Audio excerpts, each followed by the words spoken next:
There he is.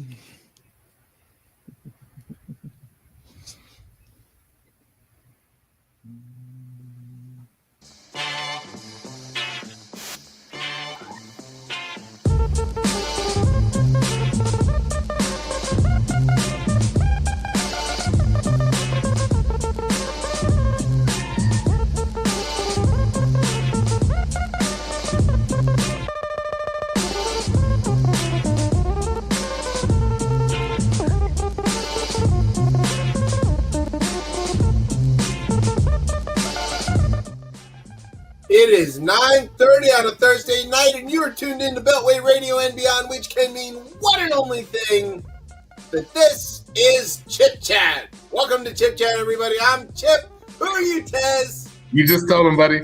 Look at you. Where did you get that? Oh, man, where you can get these? They reissue these Michelin Ness, obviously. Obviously, the people you think of, the throwbacks, what we used to wear before Jay-Z told us that I don't wear jerseys, I'm 30 plus. But there was a time where everybody used to wear throwbacks. Michelin Ness was look here, you're wearing. I'm literally wearing a jersey now. That's a hockey sweater, though. That's the Oriole one, right? It's an Orioles hockey sweater. So yes, it is. But I thought, I thought with so much war going on, I said, bring bullets. Makes sense. I was wearing my Bullets not throwback, like 24, 25 giveaway shirt, the reversible one. Yes, District across the front. Yeah. Last night because there was the draft, and I was on Ish Talk with our good buddy B Moore. Oh, dope. So I was like, hey, let's talk about. I'm gonna wear the draft. We didn't talk about the draft, but I was prepared. Shout out to the Bullets, by the way. Pick up Trey Johnson. Had a pretty good time in Texas in the tournament. Yeah, I can't wait for him to demand a trade in year 3. Look, no. Here's we can't get into this. Can't become Wizards talk, right? We're not on 980 or anything, right? God willing. God willing. But it feels like with moving Poole, with Middleton, former Michigan great Jordan Poole. No, anyways, great is insane. Removing Kyle Kuzma.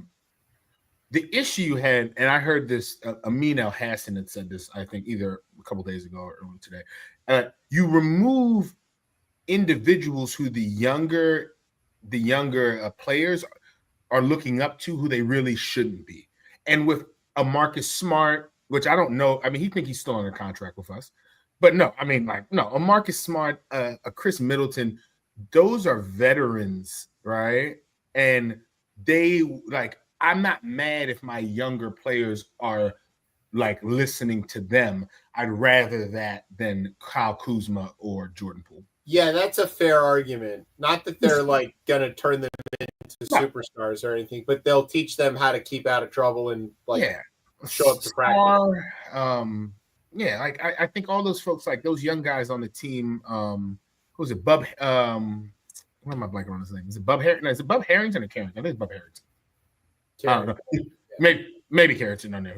No one's watching enough Wizards basketball. That's the problem right now. But why would you be? But no, I pray that the team does well. I love that team. I haven't been to an NBA playoff game since 2015. I remember what that felt like. I know we never went anywhere, but when we beat the most exciting thing I've ever experienced in all of my sports life was a Bullets playoff game, Wizards playoff game against Cleveland. Oh yeah, where we against LeBron's Cleveland. First, I know exactly. Yeah, I know where you're at. I already know where you're at. We were down 17 at the half, and then we started the third quarter and went 21 unanswered points, and it was the show. And it was the Agent Zero, Karam Butler, Antoine Jameson, it was electric. I mean, it blew the lid off the MCI Center, and I have yet to experience anything that exciting ever again. We lost that series, but we won that game. So I watched them against Toronto the year we won, and that was just huge. Advancing.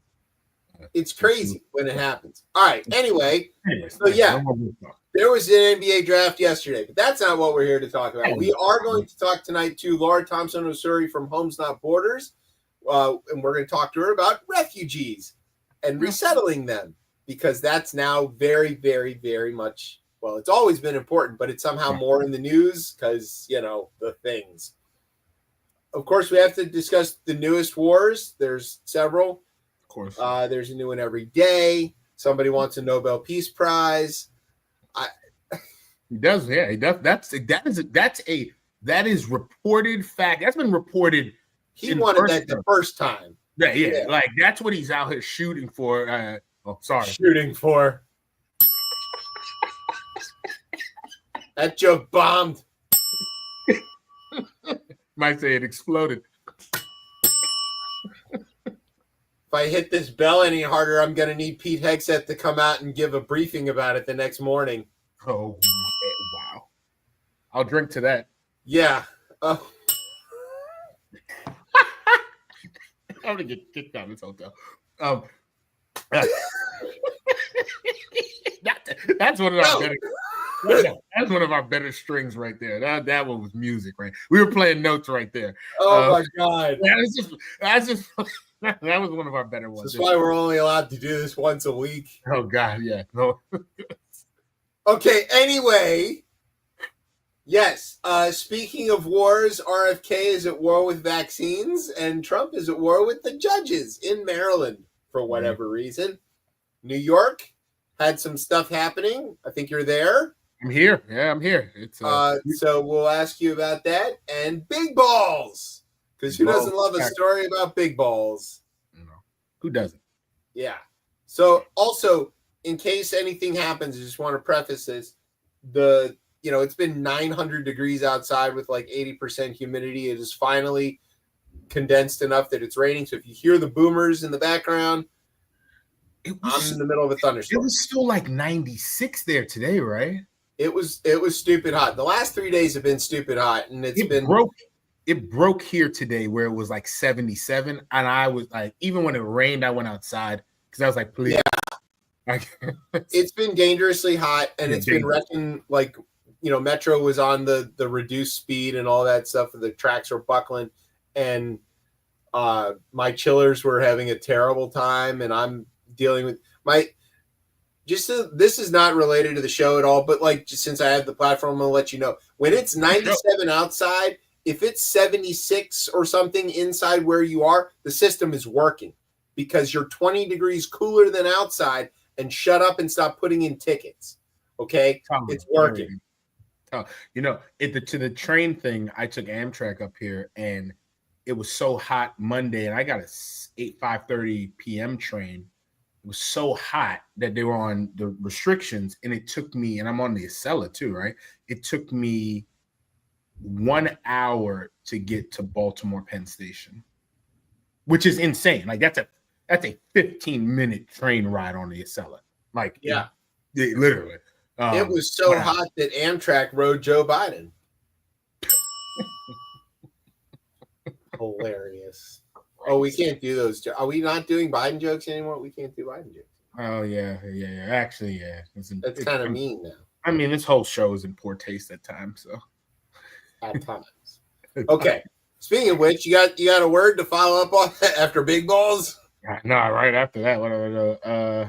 Oh yeah, of course I have a word. Yeah, definitely have a word. Yeah. All right. Yeah. Okay. I've got a word. We're good. Yeah. Okay. So sit back, grab some socialism. It's mop time. You're listening to the best show, the only show, Chip Chat on Beltway Radio and beyond. Sweeps.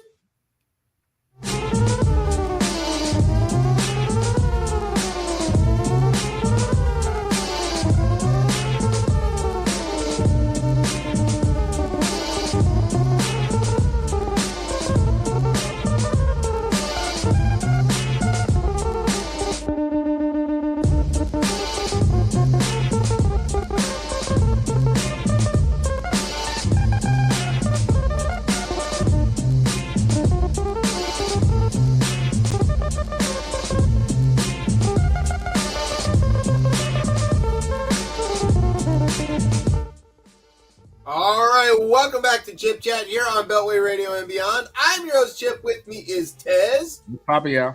All right, now it's time to do some headlines. Lot time. Are you ready? Do you want to go first? Hey, I'll go ahead. I'll kick it off. All right.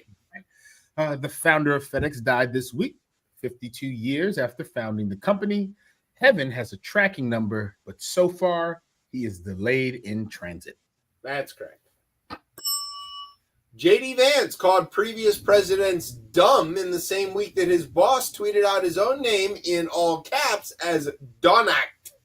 D-O-N-A-K-D. Donakd. The U.S. carried out airstrikes against Iran and their nuclear program after Trump finally learned where Iran was on a map. That's right. Trump attacked Iran because he needed something that would bomb faster than his legislative agenda. Yeah, people like Medicare, man. A lot of people like it. They love it, Mike. U.S. strikes on Iran came after more than a week of Israel pounding Iran's air defenses, proving once again that Trump always gets foreigners to do what used to be American jobs. That's wild. That's crazy. Wow. Yikes. Assessments of the strike indicate that it did damage, but there's no evidence that it obliterated the Iranian nuclear program as Trump initially stated. Trump was mistakenly reading from the script set up to describe how drunk Pete Hegseth was.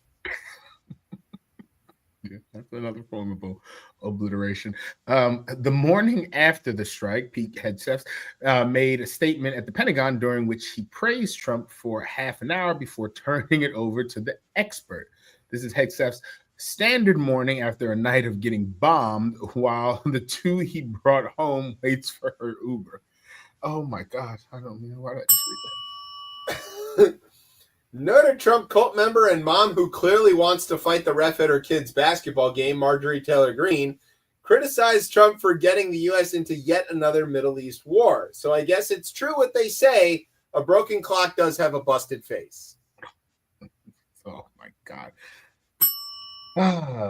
Press Secretary Caroline Levy set a new record for yelling lies at the loudest volume in a White House briefing. Excuse me. Sean Spicer presented her with the trophy, saying he was glad to see that it went to a quote a white one end quote. Yes, of course. Temperatures in the eastern half of the U.S. are dangerously high, or as we call them around here, the Bam Good Grow Show. That's an inside Beltway radio joke, but it kills. Trust me. All right. Doesn't like the heat. Seriously, it's so hot outside you could fry an egg on the cement, but it wouldn't cost too much since Trump. But it would cost too much since Trump never brought down egg prices. That's right. Tez's idol, your idol, Jerome Powell, testified on the Hill this week for 2 whole days, which is a long time to talk and say nothing. And he said, he said, we're going to look at the data. We'll follow the data. That dude is like addicted to data. He has never seen enough data in his life. You know what? That's what I want my Fed chair to do. Right. No, I'm not saying he's wrong. Yeah. I'm just saying they're like, so, sir, do you have enough data? And he's like, he's like the Scrooge McDuck of data. He's got this giant vault of data. Dives into right when he dives. He's like swimming in reams of paper, and he's like, "It's not enough data." Yeah, I mean, soon the data probably won't mean anything, or be correct. RFK's new vaccine committee began meeting.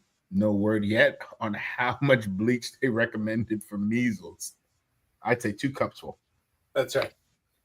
Jeff Bezos is getting married to Lauren Sanchez in Venice for a reported $10 million. It is a 3-day event, but it could have been 2 if he had Prime. Even. That's really good.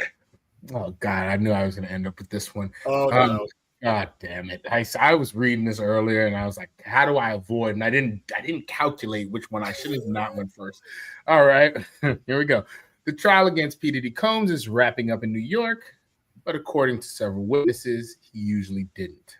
Yes. White women in America were glued to the verdict in a trial featuring a thing called Karen Reed.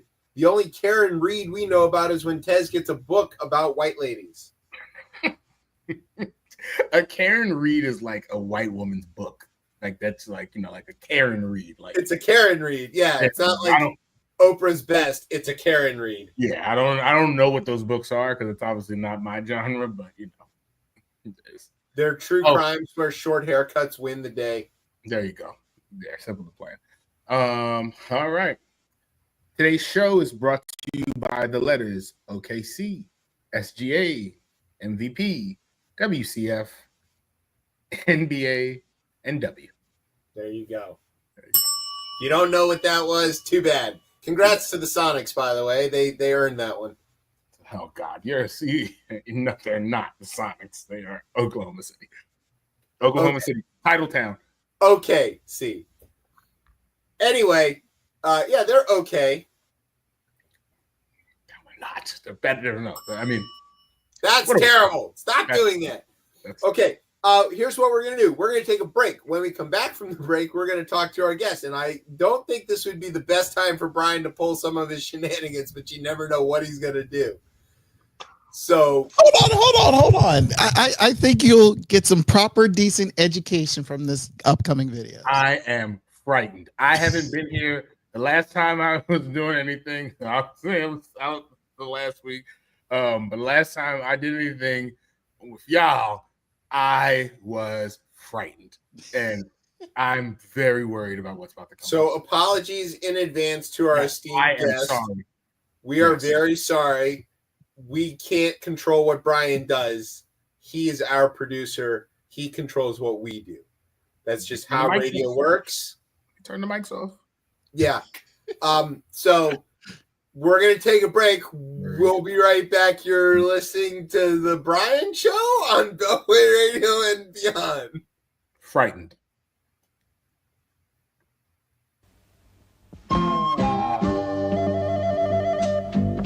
Rocking and a rolling, smishing and a splashing over the horizon. What can it be?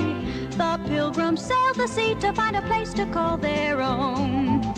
In their ship Mayflower, they hope to find a better home. They finally knocked on Plymouth Rock, and someone said, "We're there." It may not look like home, but at this point I don't care. Oh, they were missing Mother England. They swore their loyalty until the very end. Anything you say, King, it's okay, King. You know it's kind of scary on your own. Gonna build a new land the way we planned. Could you help us run it till it's grown? They planted corn, you know, they built their houses one by one. And bit by bit they worked until the colonies were done. They looked around, yeah, up and down, and someone said, "Hooray! If the king could only see us now, he would be proud of us today." They knew that now they'd run their own land. But George III still vowed he'd rule them to the end. Anything I say, do it my way now. Anything I say, do it my way. Don't you get to feeling independent, 'cause I'm gonna force you to obey. He taxed their property, he didn't give them any choice. And back in England, he didn't give them any voice. That's called taxation without representation, and it's not fair. But when the colonies complained, the king said, "I don't care." He even has the nerve to tax our cup of tea. To put it kindly, King, we really don't agree. Gonna show you how we feel. We're gonna dump this tea and turn this harbor into the biggest cup of tea in history. They wanted no more Mother England.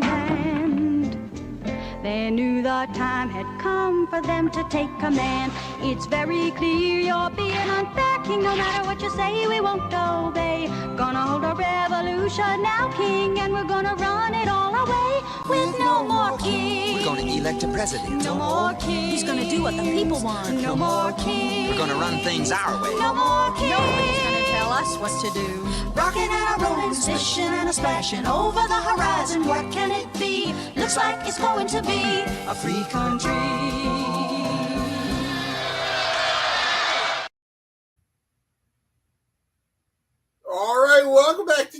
Chat here on Beltway Radio and Beyond. I'm your host, Chip. With me is Tez, and that was not terrible. I was that was not Schoolhouse Rock, was it? Yes, that is a classic. It is, right? A classic Schoolhouse Rock It is. song. Yeah, So and that clip at the end. Yeah, at the end, I saw that video on like a Instagram / TikTok thing, and I figured it's like, oh, let me mesh it up for today's show. So we see the original song, and then that That's last good. bit, That's good. about the Kings thing, it works perfectly. So shout out to the artists who did the recreation of what happened during the No King parades and stuff like that. So it worked perfectly. So I kept it kosher. I kept it safe, for you Good guys. work, Good work. But I'm worried about the next week next will be break. something completely different. I'm worried about the next break, number one. The thing I sent for later. I saw it. We'll see if it's there, if it made it into the cut or not. Okay, I that's really good. Don't trust what I send you. That's usually that was really good. This is why we pay you the big peppercorns. Yeah, right. Yes. All right. So we're going to talk to Laura now. Laura Thompson of Surrey has been with Homes Not Borders since the start, when it grew out of her involvement with the National Community Church Refugee Care Mission, which is a lot harder to say than Homes Not Borders. She insisted that she was just going to help volunteer for a few hours a week and nothing more. Since then, she's been the executive director for forever. She's also the co-founder of DC's street newspaper, Street Sense, which we're going to have her back to talk about some other time. Please. And she was the editor and executive director from 2004 to 2009, and then briefly helped them out in 2011. She helped grow it from a project with the National Coalition of the Homeless to its thriving nonprofit, helping hundreds of homeless individuals today, which she still advises the organization. So again, we will talk to her about that, but we want to talk to her about Homes Not Borders. Laura, welcome to Chip Chat. Brian, make sure her audio works. Oh, it's her audio. Sorry, I turned myself off because I don't want to do something wrong. No, that's okay. There's nothing you do. Only you watch the show so far. It's all wrong. Yeah. All right. So the very first and most important question is: do you have to wake up each day listening to Tom Petty? No, I don't. What song do you have in mind? Don't have to live like a refugee. That's no. Okay, sorry. My head immediately went to American. Yeah, she was an American girl. That's where I don't know why, but yeah. Yeah, no, that's a great song. Not that Refugee isn't a great song as well. There's a lot of great Petty songs. I know. I didn't come. Just thought that. Okay, well, it was funny. It was funny. Sorry. Thank you. I appreciate that. It's always better when you get to explain the joke. That's how. Yeah, when the person tells you it's funny, it's super funny. Yeah. Thanks. Anyway, okay. So, tell us a little bit before we get into all of our hard questions. Tell us a little bit about what Homes Not Borders does. Just full disclosure, we did have Abbas Musa on the show many years ago talking about the organization, which is how I ended up on your mailing list and donated some things and all that stuff. So, tell us about what y'all do. My Homes Not Borders is a grassroots nonprofit that helps refugees and forced migrants in the DC area. Our mission is to help refugees and forced migrants thrive and feel at home. Kind of our main program is, was doing home setups upon arrival for new refugees. And I keep saying other forced migrants, but including them as well. And so we provide everything, the home furnishings, the household goods, everything, to make a house a home. And would do it all for free, saving them lots of money and saving them the time and, the resources to move and everything like that. So we did that. And then we expanded some other programs. We have a cash assistance program that helps with job training, people seeking job training. We have an artisan program where we help refugee women sell, artisan goods. And we've expanded into training and workshops as well. And then we have a storytelling program with Abbas actually helped us launch, which kind of spreads, stories of refugees throughout. Oh, there you go. There's a website, which gets the messages of and helps refugees learn themselves to share their own stories. And now we've recently launched a mentoring program as well that, kind of helps newly arrived refugees, kind of navigate the DC area, partnering them with volunteers and mentors and kind of building community. So that's our programs and that's what we do. Things have changed drastically since January 20th. As everything else. So you seem to have read the very first question. I was like, yo, that's the first question in the script. Literally, I'm just going to read it word for word. It says right here, refugees have always faced hard times, which is usually why they are seeking refuge. But things in the U.S. have changed drastically. Okay. How do you see the state of play for refugees now? It's awful. So going back, Homes Not Borders started on the heel. Started with through National Community Church as the mission, like on the heels of the Syrian crisis in end of 2016. So 2017. So we were just a baby, side project. We were nothing when Trump was president last time, but we knew, I was there and our director of operations were there, and we kind of knew how things went then, how things were drastically cut back, but there were still refugees coming in, mostly Afghans, because, that still we were still in Afghanistan, but there was a lot of SIVs coming in and stuff like that. And, there were still refugees, but much smaller numbers. So we kind of thought that was going to be the case this time around. And it's even more. It's even more bad than one could expect. And it changes every day. Besides just like stopping all refugees on January 24th, when they kind of just said they're going to pause the refugee program, they said then they're going to pause it for 90 days. And it's been more than 90 days. They haven't gotten back with any they didn't get back with their review. It's still paused. They pulled the contracts from all the resettlement agencies. They're the agencies that bring the refugees over. Those are the ones we partner with to help them, upon arrival and stuff like that. They pulled all the resettlement contracts and canceled all those and, canceled funding and all that stuff. So it's clear they don't want to welcome refugees. So, and then it's just a disaster. The question, listen, is like, who is coming in? What is happening in the refugee program? Like, what are we doing now? We're helping people that are currently here that recently arrived, but there are new arrivals so there's 3 groups of people that are coming in. One is the SIVs, the special immigrant visa holders that are Afghans that help the U.S. government. There used to be SIVs, Iraqis. Abbas was one of them who you talked to. No more Iraqis. The U.S. has been long out of Iraq, but it's mostly Afghans, and they had gone through the same system as refugees, like going through their settlement agencies, getting a resettlement stipend, getting their flight sponsored by IOM to fly over here, and now they're still letting them in. They're still issuing visas, though much slower, and some people had visas to begin with come January, but they have to come on their own, pay for their own flight. Then they come here and they have no support, which is like ridiculous. Like, exactly. You're like, what the fuck? Anyways, but can I swear? Sorry. Yes, you can definitely swear. Sorry. Yes. I swear. This gets me swearing a lot. You can cuss all you want on this show. Okay, great. That's what people come here for.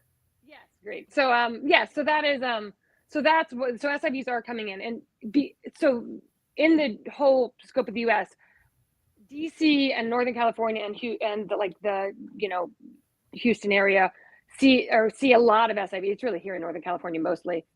See the most number of SIV. So we're still seeing like 4 to probably an average of 4 families a week coming in. They're coming in, and there's an organization called No One Left Behind who's helping to pay for a lot of their flights, and they're a big organization. And so they're making sure they come to family tie, like somebody who can support them and like put them up.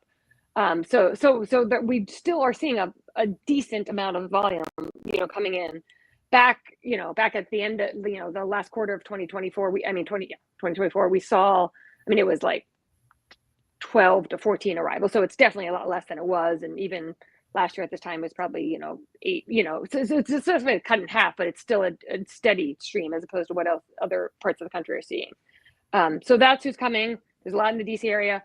There was like a big court case, you might have heard about it, where a bunch of the resettlement agencies filed suit against the government saying like, you have to resettle these people. There's 12,000 people in process when they canceled it. Like and some literally had tickets to fly, and it went through the works, and they only said these 160 people who like were scheduled to fly like that day was canceled or something ridiculous. I think it was the first week it was canceled, but can come in. And so it says 160 individuals. And I just heard today that they're trying to say that if those 160 people are coming from the countries that are part of the travel ban, then they're not allowed in because it applies to refugees, which is even more ridiculous. So now the travel ban does not apply to SIVs, to Afghan SIVs. So they're exempted from it.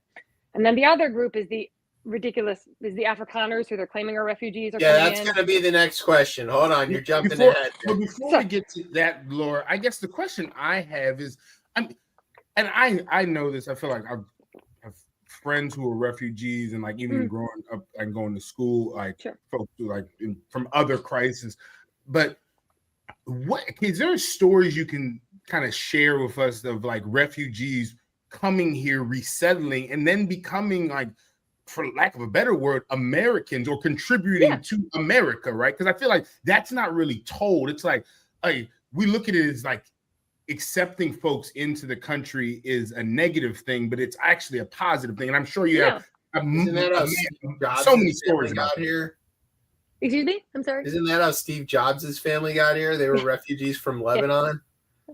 Yeah, I mean, there's a ton. Like we have our staff. Why I'm a white woman American, I'm not a refugee. My family's been here forever. We have more than half our staff are former refugees. We have a mall and a theater that happen to be married. They came over from Iraq about 7 years ago. Athir was a driver for the U.S. military, came over, he's learned English. He's, moving ahead. He's working for us now full time as a mover. He's actually expanding into carpentry and doing that on his own, those sorts of things. I mean, there's so many stories of people. I mean, they're hard, they're hardworking people, like for everybody, but particularly, Manisha, who's Afghan, who came over when she was like 7 years old back in the 80s after the first war with, her dad, was I forget what he was, but he was, had a professional job in Afghanistan and had to like start over as like a janitor when he got here and worked up so his kids could, do what they're doing now and get the life, get ahead in life and that sort of thing. So, I mean, just there's there's endless stories, and I'm sure you know them too. I mean, they're not a burden to society. They give back. They pay taxes. They're business owners. There's so many. I mean, I know several Syrians I know like that have started catering businesses that have, all sorts of things. So there's some good Syrian food, man. So yeah, but I mean, there's one of these. I've seen several studies that show the net economic benefit of refugees, and in particular, because it's often the people with the most capacity to leave, who have the high skill occupations and stuff.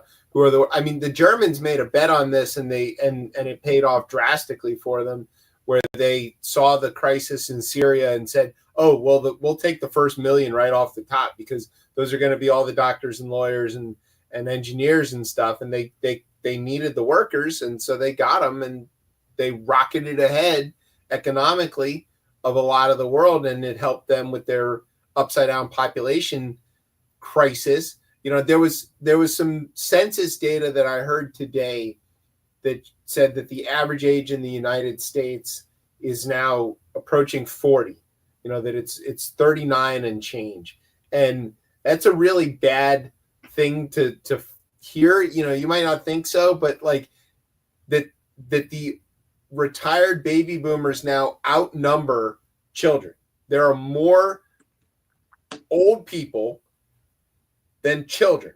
And if you look at societies where that's the case, and you look at the sort of pyramid and it's upside down, that's an economic disaster waiting to happen, because you will run out of workers to support the retired folks and the economy will stop. And we have so many examples of this, whether it's Japan, whether it's the crisis in China, that they're now, not only did they repeal a one-child policy, but they're now actively encouraging people to have 2 and 3. Vietnam is trying to force people to have 2 and 3 children because they are facing a similar thing. But the United States has always had this sort of solution to this problem, which is, well, everybody wants to come here. we'll just let in enough young workers, enough workers in general, and that will solve this economic problem. And it had worked for so long. Now that we're not bringing in new people to help fix that demographic catastrophe, we're facing a big problem. And I wonder if, you know, that argument has been tried as like a way of like, hey, you dummy, let the refugees in. It'll help the economy. Don't you like money? Yeah. I thought you liked gold money. Want some money? No, but and that's the thing with the refugees. It's, I mean, like, I you know, Trump ran on like, you know, getting rid of the you know, whatever, criminals, people coming in illegally, but like they are they're legal, and they are vetted, so vetted. I mean, it takes years and years and years to come to the US as a refugee. Like, that is a, you know, you look at the, like, you know, displaced people across the world, it's, you know, I should know the number, I don't, but it's you know, billions and millions or whatever like that. And then like you come up to like, you know, refugees that get to come to America, let alone another country, like it's such a tiny minority, and they're, you know, by definition, because they met all those check marks and stuff, are like the best of the best when it comes to displaced people. And to say like we don't even want those, I mean, you know, and then the asylum system is completely shut down as well. I mean, just, you know, again, legal migration, they're coming here, and the refugee system is so slow. As I said, it, you know, takes whatever 5 to 7 years to get here, you know, from first declaring that you want to become a refugee kind of thing.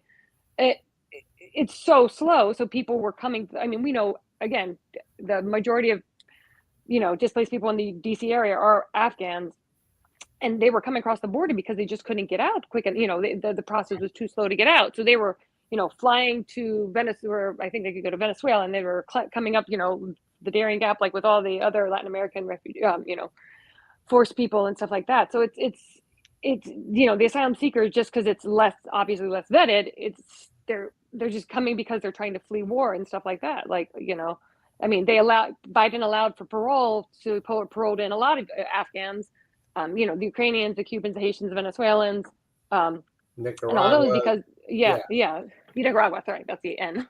I'm like, what is the other letter?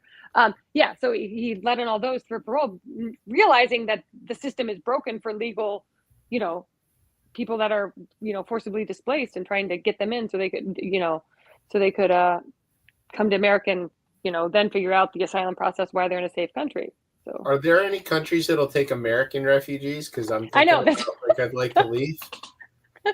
we all thought about that, and we're like, I tried. I checked like a bunch of them. There, I was like, oh, we'll go to Ireland, right? Like, we've been there, we like it. The people are nice, you know. And they're like, no, you can't come in. You're American. We don't want you. No, you know, it's like the barrier to entry everywhere else is very high. Yeah, I mean, because people are literally being persecuted here. Like, it you know, you flee, you can become a refugee because you're fleeing war or persecution. And there are people being persecuted here. You know, it's all the federal common judges reason. in Maryland. Exactly. Yep. Okay, go ahead, Tez. You were going to ask something. No, the question I was having is kind of, it doesn't deviate from this, but it's more, I would love Laura's opinion on this, is that one thing that's interesting when folks are like come to America is, and I only group that I kind of could speak to are Cubans specifically, but I look at like the Cuban population on like kind of how they've voted now after they've been here for a long time and have been allowed to be here. But it almost feels like over time, folks like can lean into like becoming American and then almost feel like it's okay to cut off other people where maybe their families actually went through the same process, but over being here for so long, it almost feels like they feel like they're removed and they're no longer where they've come from. They're American, which is cool, but then they don't necessarily like pay it backwards. And I don't know, maybe you don't see that in there, but I pull the drawbridge up behind them. They pull the drawbridge up behind them. You know, it's like I'm here that nobody else can come. Yeah. I mean, I've seen that just like in the larger world, you know, view picture kind of thing. But in at least what we've seen, I mean, there's a, like, especially with Afghanistan, when that happened, like the number, like, again, like Manisha, who now works for us and has worked for us since then, like, you know, she's like, I need to help my people. You know, I've been here, you know, grace of God, they're, you know, they're God kind of thing. And Amy, who's also on her staff, she came over as a like a 2-year-old. She's from Vietnam and stuff like that. And there was a huge response of Vietnamese people, like when they saw Afghanistan. Because I mean, there was the same scenes of planes leaving, people hanging off this, what they wanted to avoid.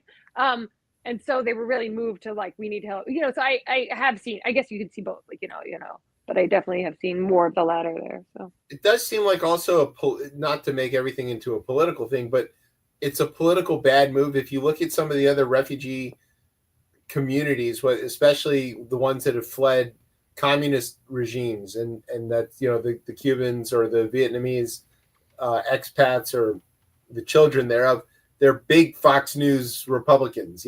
So like if Republicans wanted more voters, one of the things they could do is they could let all of these refugees from socialist countries in, and then those people would all be, militantly loyal. Yeah, right. Yeah. Well, the thing, I mean, there's never been like legal migration has never been, especially the refugee program has never been, and it's like a bipartisan issue. It's always been a bipartisan. Like in 1980, when Reagan was president, was when the refugee program, as we know it, officially started. And it's always been a bipartisan issue. People want, again, the best of the best. Let's be honest, of these people coming from other, countries. And so everybody realized it's only when Trump came in and somehow polarized it, which is just absurd. Like it's so dumb. Like, yeah. I don't know how to tell you this, Laura, but there's this thing called racism, and it's terrible. It's just bad. Speaking of which, Afrikaners. So that's race. Just kidding. That's racism right there. So Trump resettled a bunch of Afrikaners who were, by all accounts, totally fine where they were and not facing any persecution at all. Mm-hmm. So after that, all the refugees being persecuted by those damn black Africans. Yes, that's right. Why can't they just learn to speak Dutch like no? Right. So, but then, like after that, a bunch of the aid groups basically said, we are not going to work with this administration on anything, even if they did turn the program back on.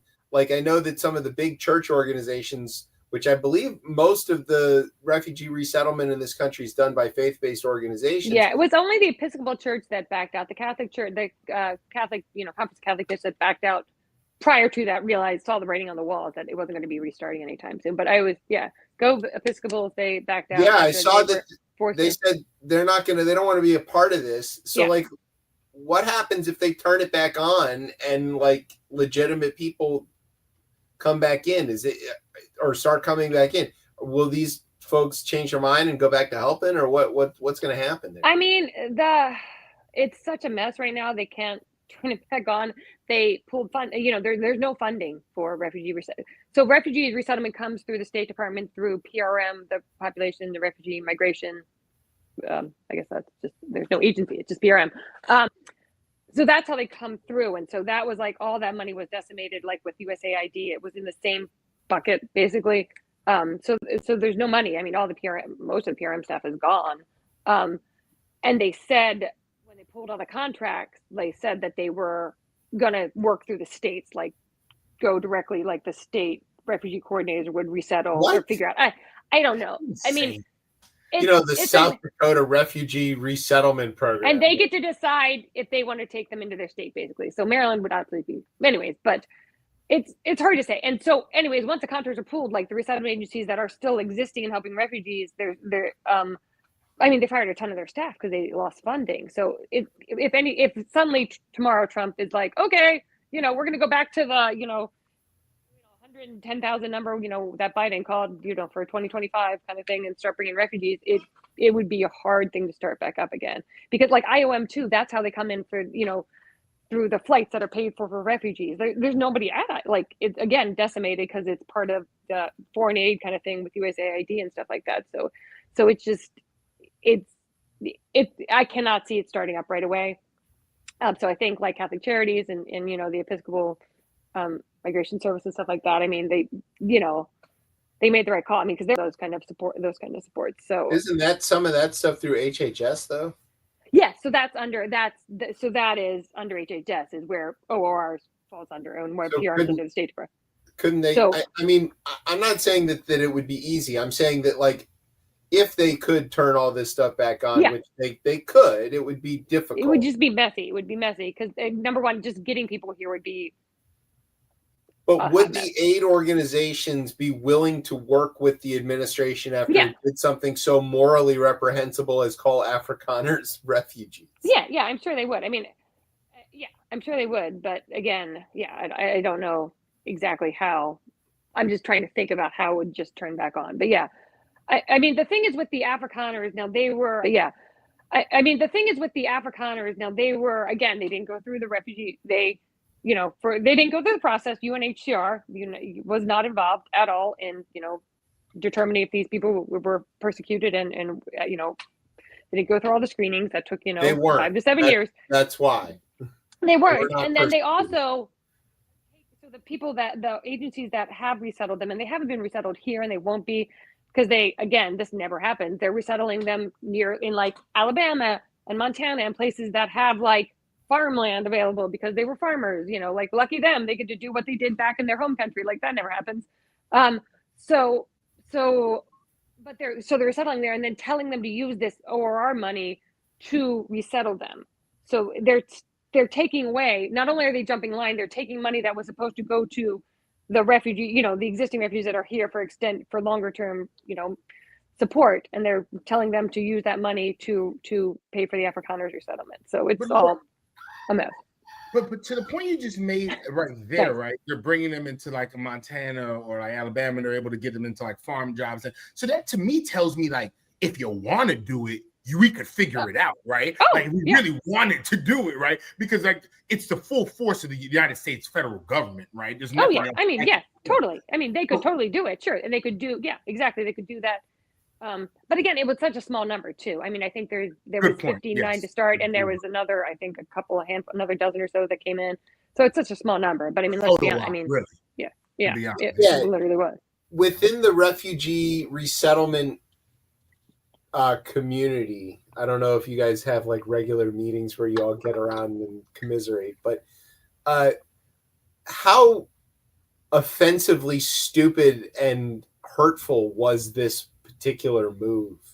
Like, were people just, I don't know how to describe it, but like, it made me want to puke, and I don't even really do any of that work. Like, imagine if you're really somebody who's resettling people who are fleeing absolute terror and devastation, and then this guy walks in with a bunch of rich farmers. He goes, yeah, they're refugees. Like, I mean, it was super. It's super offensive. Like there is this group of like grassroots nonprofit across the U.S. that I often talk with, and we meet, a core group. And everybody is just so offended by it, and it's ridiculous. I mean, meanwhile, the same day they did that, the same day they like brought in the Afrikaners, was the same day they canceled the parole status for Afghans, which was ridiculous. Like, you're like, seriously? Where are the veterans groups on the Afghan stuff? Because I've heard, I know that there's the No One Left Behind. I know that they're picking up the flights, but there were several veterans groups I heard that were upset about this. Have you had any? No, and they have petition capital plan. I think that's why they're not in the travel ban.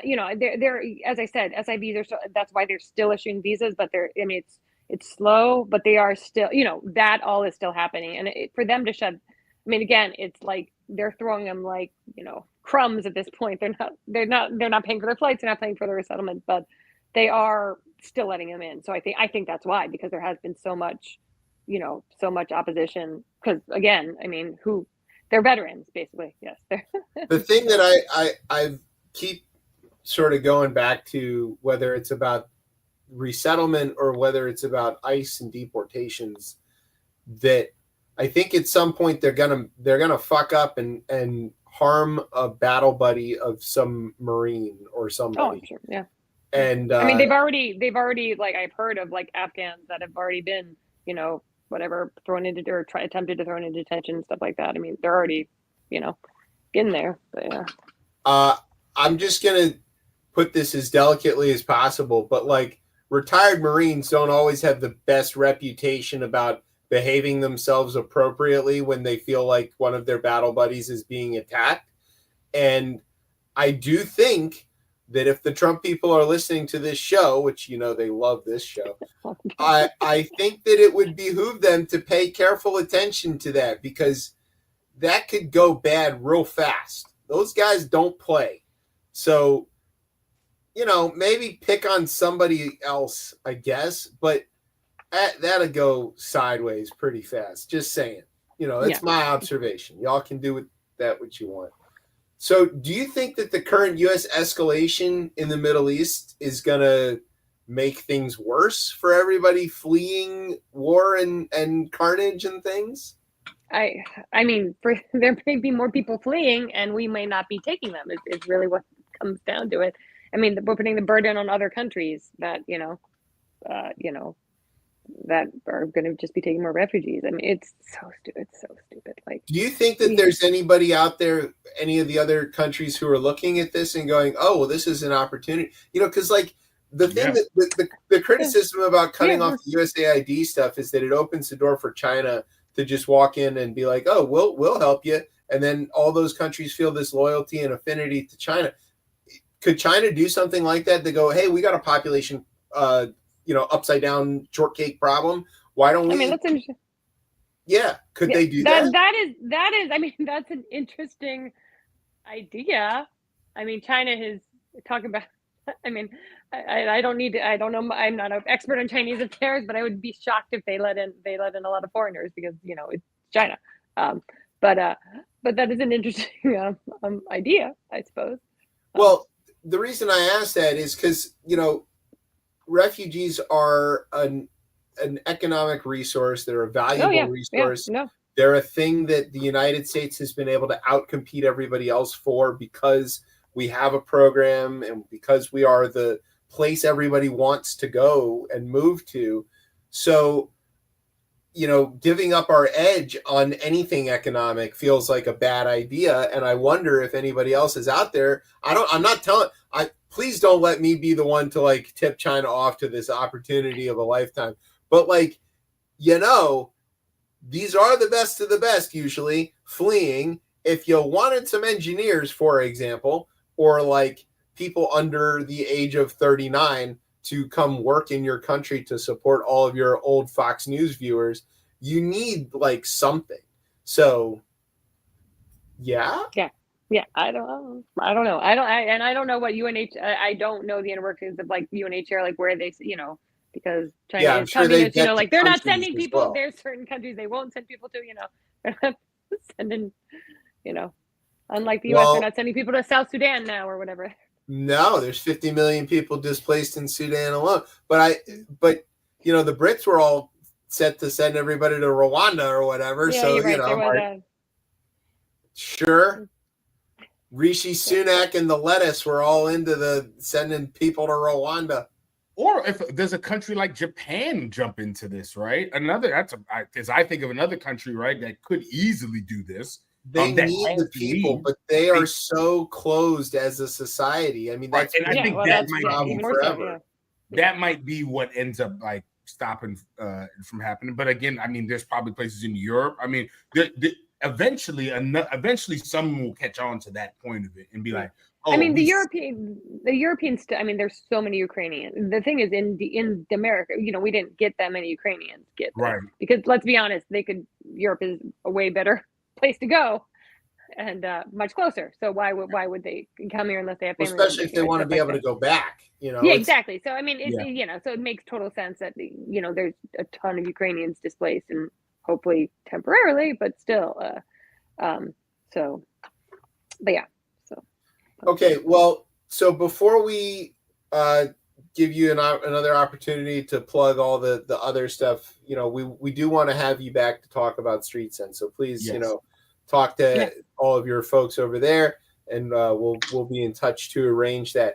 So let's say the good people listening or watching this show want to get involved. They want to help out. They want to donate. They want to volunteer. How can they do that? How can they get in touch? Well, you've pulled up our website, homesnotborders.org. You can go there and donate.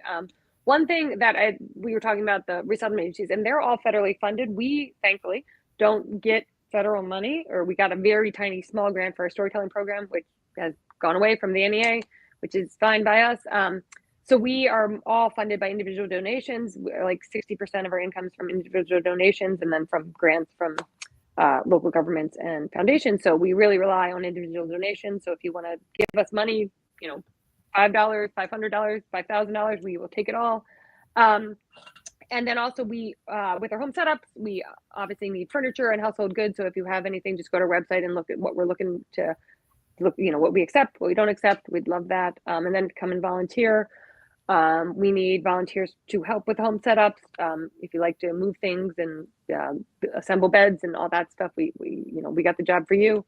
And then we have volunteers for our mentoring program as well. If it's a much more intense kind of building friendships and making connections with refugees and stuff like that. So yeah, so check us out. All right. So if you're listening, because it is nominally a radio show, homesnotborders.org. It's all one word. You can check it out. And it's Borders like the bookstore, not like the people who live in your neighborhood. Or what bookstore is that? Do you know? I think the one from Ann Arbor. Shut up. I don't. I was going to say, what are there 3 left in the country? I don't know where it started in Michigan. Well, the Borders Books is here. Good luck. That's what I was talking about. Don't listen to Tez. He's making fun of me, and I don't like it. And it's because he thinks I'm old. I love Borders. Out of touch and stupid or something. Yeah, we all love Borders, man. And then that bald nerd killed it with his stupid dick-shaped rockets or whatever. I think my subscribe and save is late, Bezos. Stupid wedding. All right. Anyway, you will obviously not be giving him a gift, obviously. Yeah, no, I didn't send him a gift. He just, already owns everything. What am I going to send him? I could try to send him some dignity, but Lord knows that don't stick to him. I'm helping. All right. So, Laura, one more time. And if people want to follow you on social media and stuff, is there a way that they can get in touch? Yes, follow us on social media. Yes, I'm so bad at promoting this. Yes, we're on Facebook, Instagram, mostly, and Twitter, sort of, kind of, but not really. Whatever the hell it is. Yeah. We call it Twitter. His mama named him Twitter. We're going to call him Twitter. Yeah. So at Homes Not Borders. What about Blue Sky? Are you on Blue Sky? Because we look for you there. No, we're not. No. Sorry, man. I get why. I personally haven't even made a Blue Sky. No, it's a unique platform, to say the least. I'm enjoying it. Of course you are. Anyways, one day. Wait a minute. All right. When we come back from the break, we're going to ask what the hell that means. What? Yeah. I enjoy it as well, obviously. Okay. Well, maybe we'll check it out. So. Of course you would. I have feelings about that, Okay. All right. Well, Laura, thank you so much for coming to hang out with us. Yeah, thanks for inviting us. Yes, thank you, Laura. This was awesome. And we can't wait to have you back. And so go check out all the stuff, homesnotborders.org. Pound the donate button, y'all. Go pound the donate. Yeah, hit that donate. That's what's important. They need volunteers. If you don't have money, if you've got time, it's one of those kind of organizations where you can get your hands involved and do some real work. So that's it's a great opportunity and get to talk to some amazing people. Maybe you'll get to make a friend from the other side of the world. Yeah. Also very cool. That's a big part of it as well. Yeah. All right. We're going to take a break. When we come back, we're going to have the, what are we on? Third half of the show? Third half, short show today. Yeah. You're listening to Chip Chat on Beltway Radio and beyond.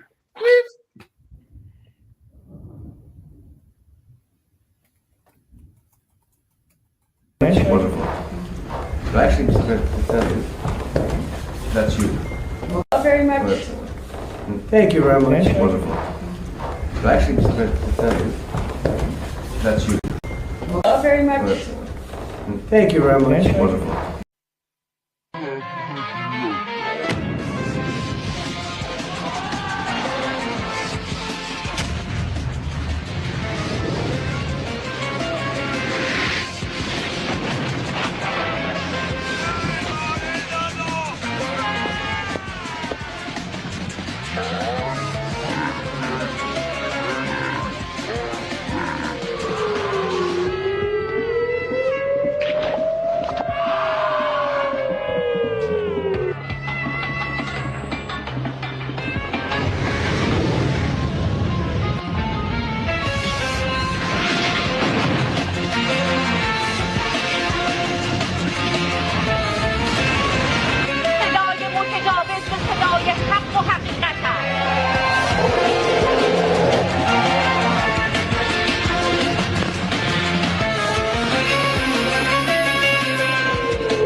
Force this morning.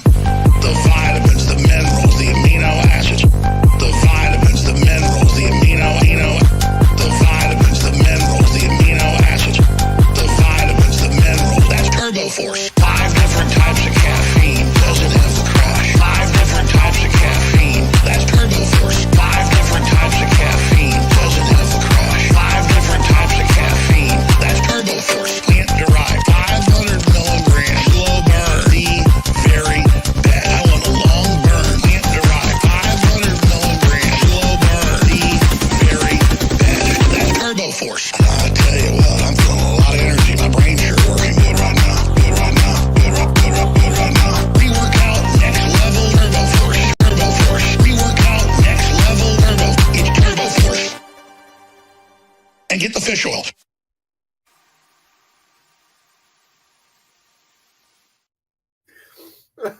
All right, welcome back to Chip Chat here on Beltway Radio and Beyond. I'm your host, Chip. With me is Tez. What's popping, y'all? And as always, we're talking about donating and pounding that donation button. If you're watching us on the screen, we do have please donate to sandyhookpromise.org, which we like to promote after playing those videos because, you know, it's kind of heinous what that man has supported. It's because he has 5 different kinds of caffeine. It's Turbo Force. It's Turbo Force. Jesus Christ. I like that he's like plant derived. It's like, is there some animal derived caffeine that I don't know about? I love that he's like, I stayed up. I'm not gonna lie. All right, you got me. Yeah, like my brain's sure working good right now. That is an incredible statement. It's so crazy. We're not again. I know it's not funny, but no, it's funny. It's funny. The video right before that, by the way, was we snagged that from Iranian state TV. They actually made that video. That's their propaganda video of what they say happened in the war with Israel. They actually landed almost no rockets. They didn't blow up anything. There was nobody hiding in bomb shelter. It was, you know, I mean, it's like 25 people died in Israel, that's 25 too many, but it is not the several hundred that died in Iran. So, but I just thought it was like, it was funny that they couldn't help themselves from also being racist and like offensive while they were making that. State TV. Yeah. Yeah, but also their like little Lego version of Trump is just and like scared BB. That I found that funny. Yeah. I did think that was funny. Running to like the phone, running like on the phone, munching cheeseburgers, yelling.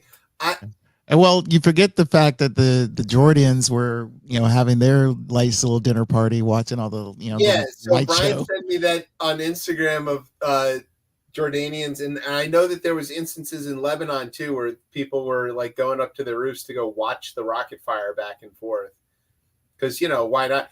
And the story that I heard about this in Lebanon, that, you know, why would anybody do this? And the reporter is like, this country is so used to war that they just regard this as like a cool activity to do. Because Lebanon has never not been at war. It's a light show. It's right. It's fireworks for them. That's just how they looked at it, I guess. Okay, well, that gets us to the thing that we need to talk about, which is, of course, that there is like another piece of a war going on. So let's just kind of get a few. This is fast moving. It's a little less fast moving at the moment, but we just want to like fill in. I mean, what does that mean? I could I could get an alert right now. Yeah, this stuff could really turn on a dime, and it did because so Saturday night I had been working on chores all day. I was finishing up cooking, and I was up watching, you know, whatever. And my buddy pulls out his phone, and he's like a Twitter guy, so he goes, "Oh, we're bombing Iran." And I was like, the fuck?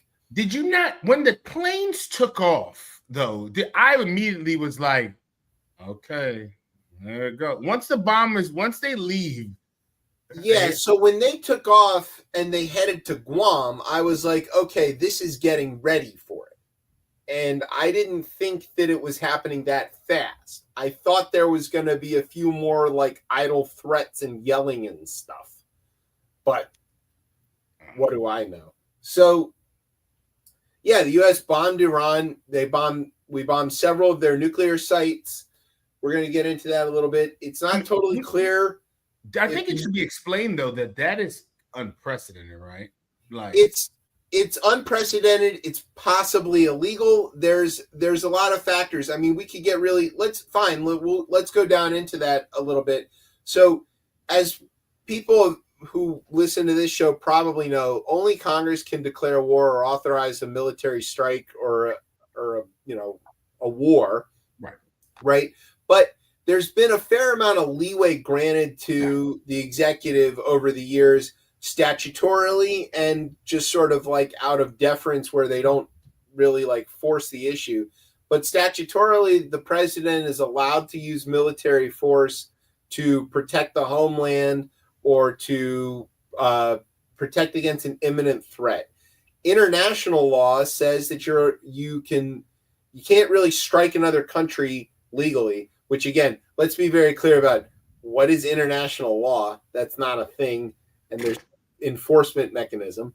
But you're not supposed to strike another country unless you have a good imminent threat, right? You know something's about to happen, and this is the only way that you can play defense is to strike it before it happens. And there have been historically a few examples of this. Ironically, many of them involve Israel. So those kind of things. It's also unprecedented that the United States has never gone directly toe-to-toe conflict with Iran. Like, we've battled their proxies in Iraq. We've battled their proxies in Yemen with the Houthis. We've battled them in spheres of influence. Notably, of course, the Americans back the Israelis. The Israelis are the traditional enemy of Iran. Iran fights them usually by means of Hamas and Hezbollah and the Houthis. The Israelis, fight back. So that we never gone direct conflict with Iran. And like, as recently as Reagan, we were selling them stuff. So lying about it. There was a deal with them. There was a deal. There was a deal made. That's another thing that we'll have to talk about that. So, but like, it is strange that all of a sudden a president who rode into the Oval Office talking about, I don't want to get into any more wars, was like, yeah, I'm going to mollywop these motherfuckers with a B-2 bomber. And let's get a few more details about this. The bombs that are dropped are these 30,000-pound MOPs, they're called, massive ordnance penetrators, GBU 27s or GBU 51s. I don't remember which one it is, but they're relatively new. They were developed during the run-up to the Iraq War by the Defense Department's Defense Threat Reduction Agency. They were specifically designed to try to target hard to destroy weapons of mass destruction programs, whether that's in Iraq or Iran. And the idea here is that they're extremely heavy and that they're guided. They fall and hit the target and burrow through. They hit with such kinetic force that they can sink several hundred feet down before they detonate. And they have all these sensors on them that help them figure out like where they are in the depth of the thing that they're hitting. So if you think your target's at 150 feet, the bomb will smash through the earth, and at 150 feet, if it senses that it's in a cavity, it'll deploy and explode. That's the idea of how we don't really know. Yeah, right? Because they've been tested. They've been tested, but they've never been used. They're extremely expensive. They can only be carried by the B-2. They can only be carried 2 at a time by a B-2 because the bomb capacity of a B-2 bomber is only about 75,000 pounds. So, and they were retrofitted. Grumman retrofitted the B-2s to carry these specifically not too long ago, like within the last 15 years. And the B-2, it's a cool airplane, right? It's the stealth bomber. We first really found out about it in the first Gulf War. Nobody could confirm that it existed until it showed up there and did a lot of stuff. It's built by Northrop Grumman. They are all based at Whiteman Air Force Base in Missouri. All B-2 flights all over the world start and end in Missouri. So, there's that. They in-air refuel. They have microwaves in there so the pilots can cook their lunch while they're flying for 27 hours at a time. So, there's all of that. Those are all things that you need to know, I think. Yeah. Trump then immediately announced that it had been a success and obliterated their nuclear program. He did that at 10 o'clock that night. Craziest press conference I've seen in some time. Well, not even the press conference. Like, he came out and made that announcement at 10 p.m. And that was strange because in most of the other times I know that the U.S. has like gone to war with somebody, if it's that late at night, the announcement's made like in the morning. Like they don't do that. But I guess for the West Coast viewers, they wanted to still catch. So he comes out and he's like, yeah, we totally obliterated their stuff. It's been completely destroyed. And then the next morning when the sun came up over there and the satellite imagery started to come back from Maxar and Google or whoever, they're like, well, we see some holes and stuff, but we also saw like for several days beforehand a bunch of trucks leaving that area. Like, are we even sure that the nuclear material was there when it got hit at Fordo? And we don't know the answer to that yet. Also, we're not really sure what the level of damage is. And part of the reason that we're not sure about what the level of damage is because it's very difficult to get information out of Iran. But also, one of the things in the statute that gives the president authority to use the military without direct congressional approval in every instance is that he has 48 hours to come to Congress and brief them and tell them what he did or what he's doing and like give them the details.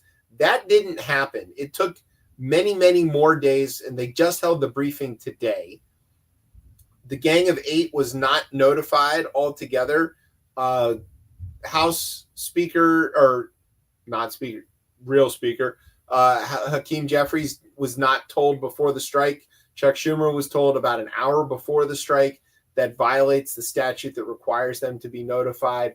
The Gang of Eight is the leadership in the House and Senate and the leadership of the Intel and military or I guess armed services committees, both the House and Senate side. So like none of that happened. You're going to be shocked to know that the Trump people didn't follow any of the rules. And then the next morning they got up and they had this press briefing at the Pentagon where Pete Hegseth, who's the Secretary of Defense, comes and stands there next to the chairman of the Joint Chiefs of Staff, who's the actual military expert, right? And Hegseth spends like half an hour shouting at the cameras about how big Donald Trump's dick is and how much he loves to suck it. Because it was just like, this was bold leadership and Trump is the only president to do it. Nobody else has done this. He was right there making all the calls. He's the smartest president. And I'm like, dude, you already have the job. I don't understand what you're doing here. Shut up and let the expert talk. So finally he shuts up and lets the expert talk. He explains the mission. The B-2s took off. There was some diversion. There was some distraction tactics. They in-air refueled a bunch of times. They dropped the bombs. They hit the targets. They got out. And nobody fired any shots at them. And then at the same time, some submarines launched some Tomahawk cruise missiles and they hit a bunch of stuff. And it's like, okay, sounds like a pretty standard airstrike, and like the Trump people seem very, very impressed by this operation. And I'm not saying that it isn't a complex or impressive operation. But it is literally the thing that the B-2 like teams practice for, because this is all they do. And this is what they're the best at. And we've seen them do this for 25 years in Iraq, right? They were doing that, and we saw them 10 years before that in 91. So, like, okay, it's cool, but it's not like, new, I guess. So that all happened. And then people are like, okay, well, where's the intelligence? What's the damage? The DIA, which is the Defense Intelligence Agency, had a report that said, we think the damage is significant, but it's not going to set the Iranian nuclear program back more than maybe a few months. Right. Somebody leaked that report. The press got a hold of it, and they're like, hey, you did this thing where you bombed a sovereign nation and didn't tell anybody about it, and definitely broke a bunch of laws and maybe violated the Constitution. And the damage is only kind of, like, what gives, right? And the Trump people were like, no, the leakers are the problem, and the report is fake. And then they're like, all right, the report's real, but it's low confidence.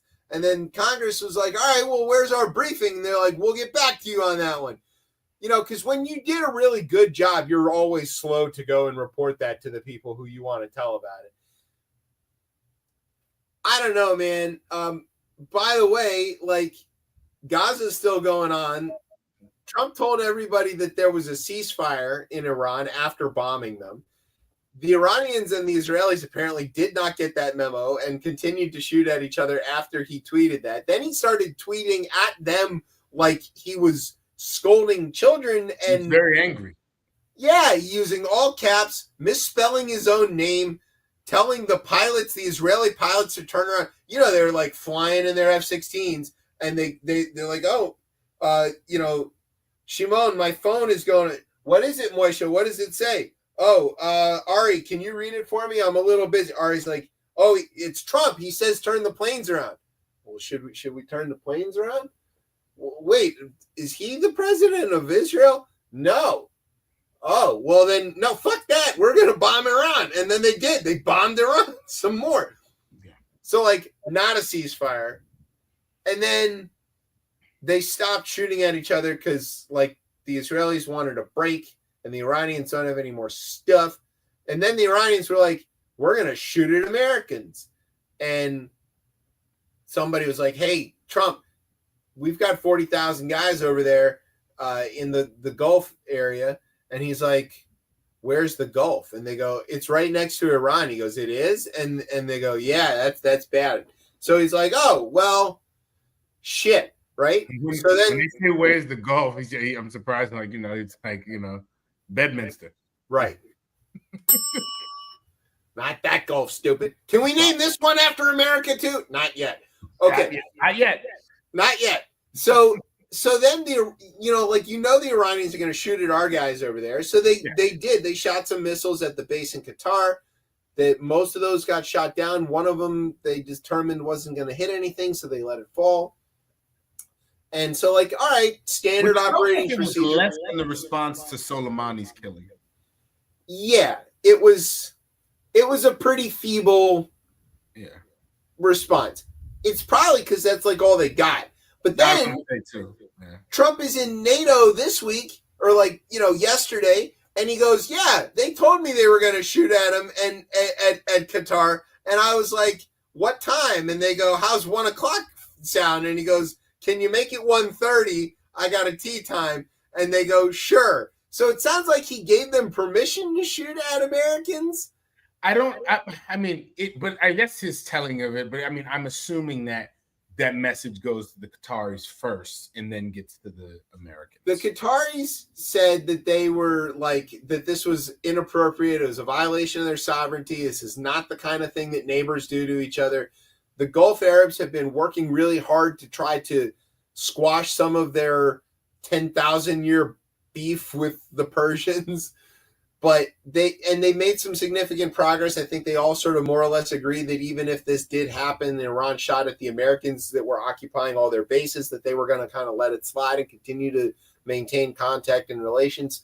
But it's not good. And, I think you're right. It's not like they actually called him. It's like our intelligence picked up that they were moving the missiles and about to shoot. And like we were prepared and ready for it, which, because of course we were. But to your point earlier, it turns out there was reporting in the Post this week that Netanyahu had planned to strike Iran for more than a year. And then built the case and sort of coaxed the Americans along through the end of the Biden administration and into the Trump one. And then he gets Trump to basically do the thing for him that Joe Biden, and I think that's it. There's no way Joe Biden does that. No way in hell. No other American president, because this is not new, right? There's been this ask has been going on. Maybe in the first Trump administration, this has been an ask. Oh, it's been an ask for Obama. Goes Obama. back to the 90s, man. 90s, exactly. Yeah, it's always been the case. So it is shocking to me that a president who claims to be so strong was so easily dog-walked by another world leader into doing something that may be impossible to recover from. That's the question I have, is how you go from, hey, we'll talk about it within 2 weeks to less than 2 days. So Trump's time frames exist only in 2 weeks. That's his only time frame he ever kind of used. figured that. But I feel like you probably remember that he was going to replace Obamacare in 2 weeks, and 2 weeks from now he's going to have an infrastructure bill, and 2 weeks later he's going to have the, right. It's always that's his like only unit of time is the fortnight. That's all what probably learned when he was in school.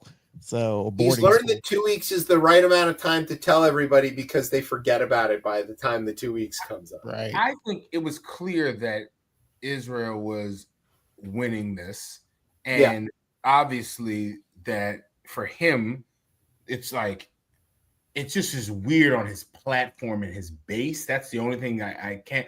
But I also understand that he loves the power of the presidency. And this is, I think there's a larger thing of flexing the power of the presidency. The whole thing we talk about Congress and them not being in the loop at all, or being in the loop in the last like hour before it happens. I think there's a flex there, and it's easy to do when you're like, oh, it's not like like Israel again is winning, right? And I think whatever Israel does in that region will always be winning, right? In the sense, like when it comes to military action, like I don't know in that area I don't know what the better military is, maybe not anymore, but yeah, I mean, so look, what was done, I don't personally have too much of a problem with preventing Iran from having a bomb. That sounds like the right thing to do. We did have a deal. It was called the JCPOA, and it was working, and it kept Iran from getting a bomb, and it would have given the rest of the world a lot of warning if they decided to break the deal and go for the bomb. Like, we wouldn't have had to make the decision within 2 weeks. We would have had like a year to do it.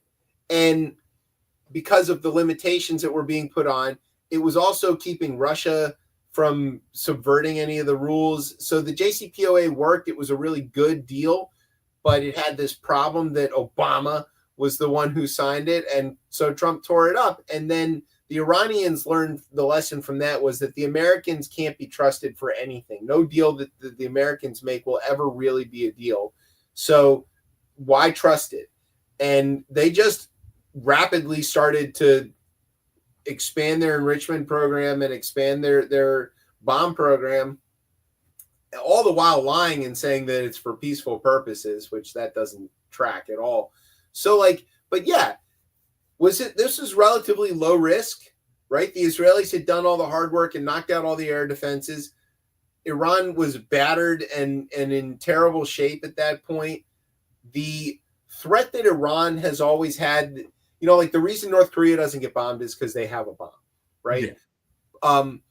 But like Iran didn't have a bomb, and they didn't get bombed for all this time. Why? Well, they had Hezbollah, and they had Hamas, and they had the Houthis. They don't have Hamas or Hezbollah anymore. The Israelis destroyed them. Yeah. And so like the proxy threat is removed. The missile threat towards Israel is exhausted or basically inept. But it doesn't mean that they still support this, right? They've watched America and how we operate in the Middle East. And if that's the playbook, right? It's the only playbook we know. That's the only playbook they know.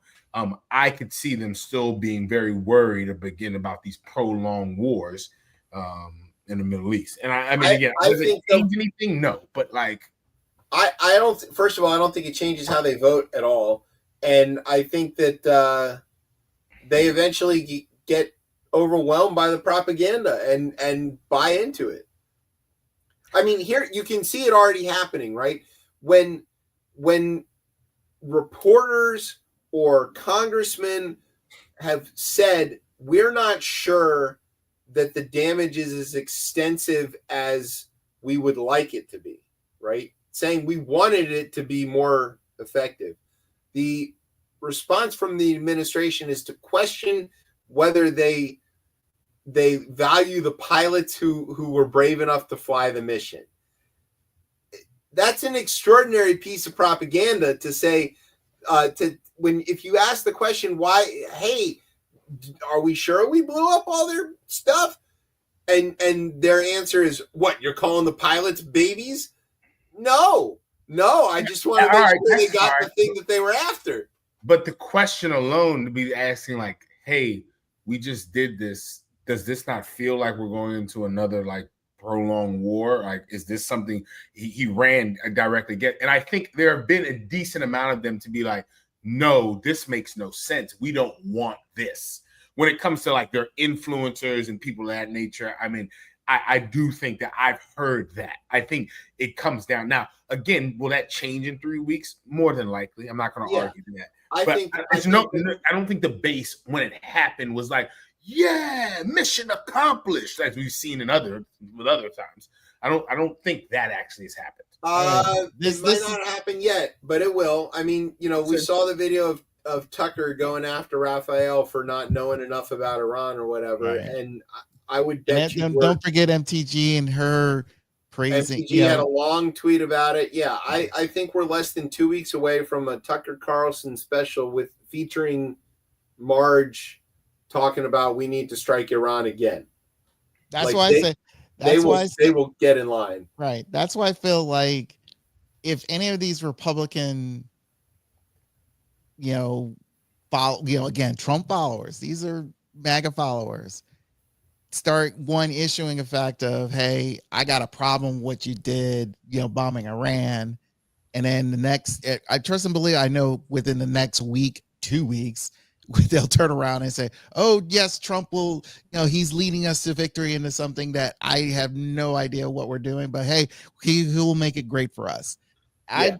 All this stuff to me is, again, a lot of crazy theatrics with a bunch of old men who do not know really what they really want out of this. I mean, the whole point of, Netanyahu, again, like you said, for 30 years, been claiming that Iran is so close for nuclear bombs and all that stuff. And it's like, okay, even though there has been no definitive report on it, and you end up sort of like just snuck in there, did your thing, just out of the blue while you're dealing with, your Gaza shit. To me, I feels like for us to be involved is the biggest ridiculous thing ever, because this wasn't our fight. I mean, I understand this. Yeah. If the emphasis was to protect the oil region, which a lot of people completely forget now that Iran has blocked off that canal area. Well, they haven't closed the Straits of Hormuz, and they probably aren't gonna. I thought they did. No, they're not. Then that's not happening. No. That's not going to happen. No, honestly, I think it could happen, because how they selling to China? How they selling to Russia? Yeah, let's say this. They'll probably close it off to us. They'll give it to everybody else, but not to us, because based off we don't get very much oil from Saudi anymore. And as a matter of fact, but that's what I'm saying. Oil producing. We export. I know we can produce, but the key thing is like us being involved in this region makes no damn sense. It just to me, and it's gotten to the point where it's the reason you just said it. It's oil, but I know it's about oil. But the thing is like we got to the point where now I think is like we've been trying to pull away from it. Again, being either self-reliant because we have our own, or trying to get into more natural base energy sources. Then you get a guy like Trump again. He's been, I don't know, again, feels like I need to do something to get us to be back on top again. And I feel like it's like, again, if he was a smart man, which he's not, I mean, I just feel like, what was your whole point? Like, I gotta get to the whole premise, how you go from 2 weeks to less than 2 days. Because I just feel like, again, he is just, it's all about theatrics to him. And again, with having boasting the army at their graduation ceremony, having that BS parade that he had a couple weeks ago, and now again exposing a whole bunch of our military arsenal to that we haven't used in God knows how long. So we're so great and all this stuff. It's theatrics. I agree with you there. I do think it's a photo op for the American president. Like, I mean, it clearly, and I think it's hard to comprehend because there's been 30, 40 years of the way that this has been approached. But that's all out the window. We've said that on multiple shows. Like, the way we can't think about how we've done it in the past anymore. Like, it almost is the seat of your pants. What will he do next? Yeah. And I think that's just where we're at this point with it. And I mean, right, like folks will make the argument of what the percentages of what have been enriched, uranium has been enriched. And like, yeah, again, it's getting to the point where it's like, what else could you be using it for? If you're at 60%, you need to be moving to 80%. Like, you're only continuing to go up. I still have, my question still is, that doesn't let you create a nuclear bomb. There's a way you still need to be able to put it on a warhead. There's a lot of other things that go in to do that. And me personally, I don't think necessarily Iran was close enough to do that piece of it. Will they get the uranium to a weapons grade? Yeah, eventually that would probably happen. Well, they've got missiles. They've got pretty decent. Putting a nuclear, they have missiles, but again, there is a process of being able to put a nuclear warhead on that, a ballistic missile, and being able to shoot that. Would they be able to enrich it and test that? Like, yes, but he completely kneecapped his original promise of what I thought he wanted to do, is create some type of deal, to go back to what we talked about earlier about this Nobel Peace Prize thing. That feels like where he wanted to go. And I do find him to be dog walked. Yeah, he got dog walked by Bibi for sure. It's clear as day. Like, and I'm like, wait, what's? But that's not surprising either if we think about the way he's handled Russia. Like, right. That's not surprising. Well, and then look at when he went to NATO. He went to The Hague for this meeting, and all of the other NATO leaders had to gush over him and say how great he was, and because they've all learned that the only thing he will sit he needs to be flattered and cuddled and loved and all of this stuff. He's so self-aggrandizing and focused. He said great things about me. Yeah, and it's totally transactional, and the Europeans have figured that out. Yeah. Other people have figured that out too. The Saudis and all the Gulf Arabs figured that out. They show him a really good time. They treat him really well. They bring him a mobile McDonald's, while he's there. Like, they do all of this stuff just because he's like a giant 2-year-old. And his award that he's been crying about is getting the Nobel Peace Prize for it. Well, he's a giant 2-year-old with B-2 bombers. So, that's where there's a problem, because if this one probably is an okay thing for him to have bombed, but it's not a great thing for him to have bombed. And what if the next thing he attacks is somebody more capable than Iran? And, every time you get one right and you get away with it, now you start thinking you're a little more, you get a little bolder. I don't know. Soleimani killing I found to be insane. And I think the only reason that nothing popped off on that, honestly, on there, is that COVID ended up happening. Well, not only that, but the Iranians, I think, made a strong calculation that on the strike that they had on the base. Yeah, right. I mean, is that being retaliatory? And yeah, I guess that's a good point. That was about what they could get away with without getting absolutely whacked. Right. So, it was a tit for tat that they were able to do. all of this is a balance. Everybody has to figure out like how far can I take it before somebody, jams a mop up my ass. And I don't mean the cleaning implement. I mean the bomb. Yeah. It's just, I don't think this needed to happen if we just had stayed in the goddamn nuclear deal. Yeah. Simple and plain. That's the thing that bothers me here. But Israel didn't like that nuclear deal anyway. They found that nuclear deal to be insufficient. Bibi's complained about that for a long time. And imagine you couple that with his disdain for Obama having the deal. Oh, yeah. I'm not saying it was hard to talk Trump into ripping up the deal.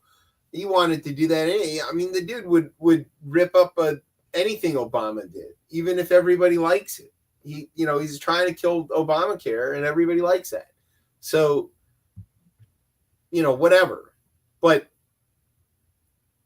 just being led around by his nose like that is not a good look for an American president. And especially if it turns out that he fell for bad intel. Once again, we've got the same thing where Bush came and told us all this stuff and it was never true. If it turns out that, the reason that the DIA and Tulsi Gabbard had earlier assessed that Iran was not building a nuclear bomb is because they couldn't find any evidence of the Ayatollah ordering them to do that. And that does seem like we're kind of splitting hairs here, but if you know anything about Iran, it's that the Ayatollah runs the show.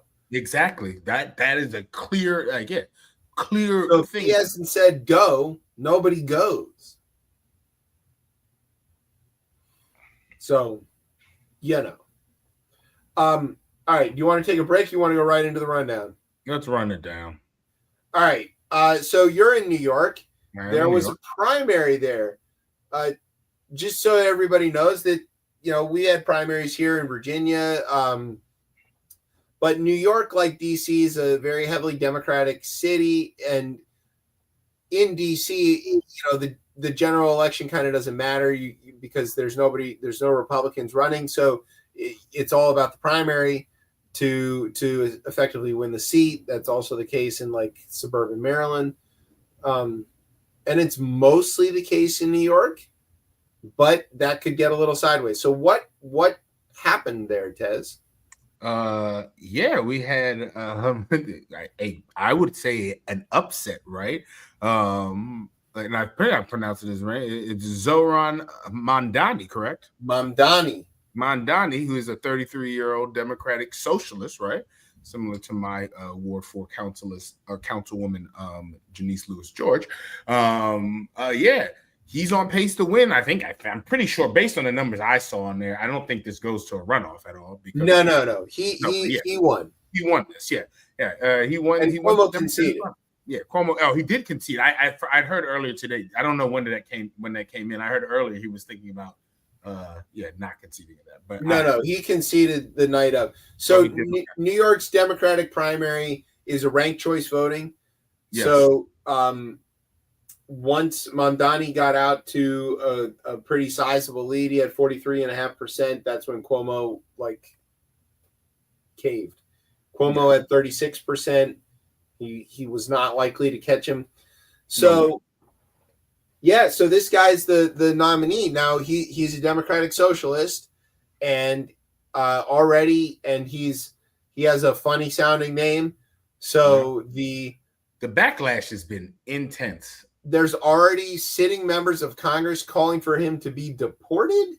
I read that earlier. I just before I came on, I was he's from Queens. Where are we deporting him to? Well, they want to denaturalize him first. Is what I see. I think there's been I don't know. Again, I don't know. Should American citizens feel safe that can't happen? I don't know. Yeah, sure. We all feel great about that. I just don't. Yeah, I don't find that to be too far off. I think for me, where do they think they're going to send him? I don't think he ever lived in another country. I thought he was born in Queens. Well, that could be the person, but I'm saying the person number who I forgot the rep who I'd seen that said he wanted to introduce this. who knows if they know that he's born in Queens? Actually, to be honest, I'm sure that they think that that's fake, and they want exactly. Obama's That's what I'm saying. Like, birth certificate. I hear you're saying that, but like you're making me think that these people are rational individuals. No, but he's definitely he's definitely a American. But American, no, hold on. If this is correct, as I looked up really quickly, hold on. I mean, I showed, and who knows if this is edited on here. No, he is born in Uganda. Really? This is on Wikipedia. Maybe it was edited. Yeah, I don't think that's. I mean, he speaks Urdu, so not Uganda. Look again. I'm just doing. Again, not to say I trust. Yeah. So it says that he was born in Bombay, British India, and he later grew up in Kampala, Uganda. I have on a .gov website. Was born and raised in Kampala, Uganda, moving to New York City with his family at the age of 7. Okay, well, in any case, he's some sort of international. Yeah, I think I'm pretty sure. I'm pretty sure. Yeah, but that is why they're asking to denaturalize him. I think there's been a huge thing for me here. I think, and I can't speak to this, but I think what I've seen, especially from my Jewish friends who are up here, is their support for him, which has been, I found that to be very unique. And I think that speaks to something I've said.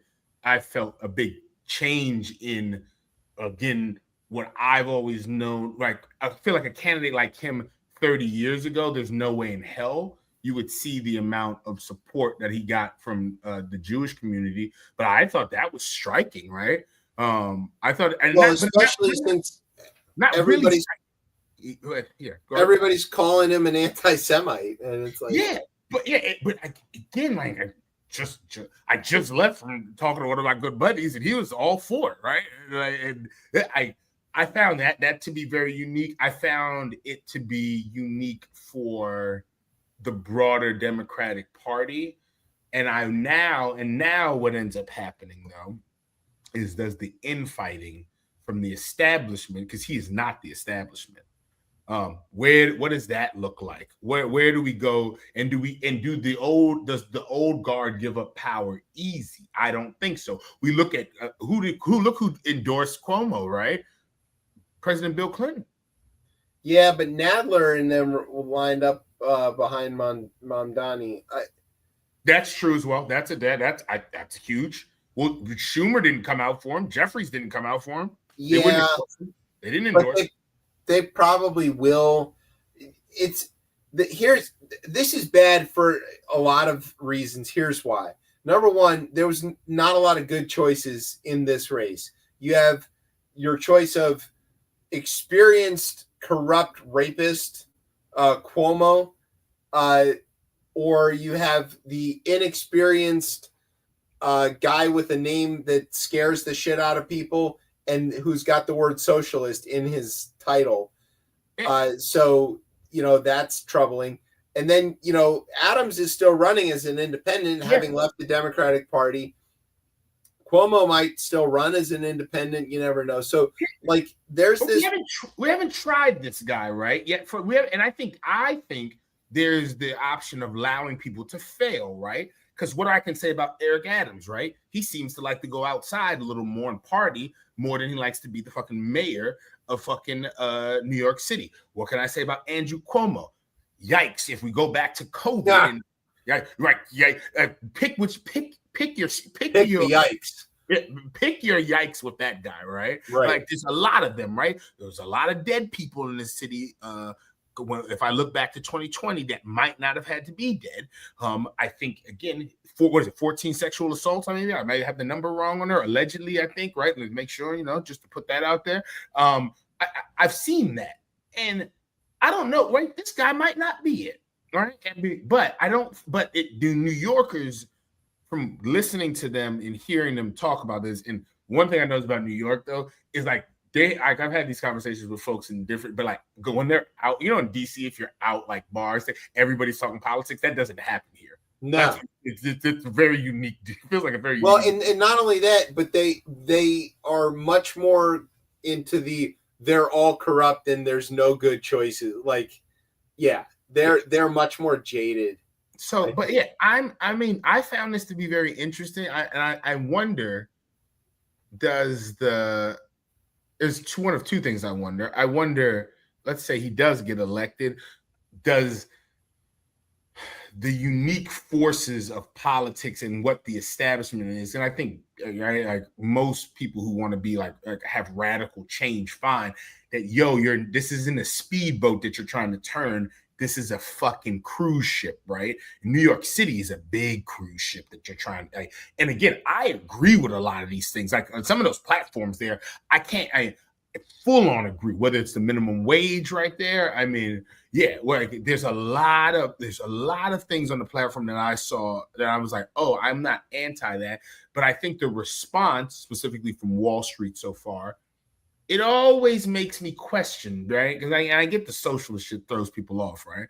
But it makes me question when the big money is so afraid, like they're afraid of this guy, right? And it makes me wonder, it's like, well, what are you so afraid of, right? Because I don't think, right?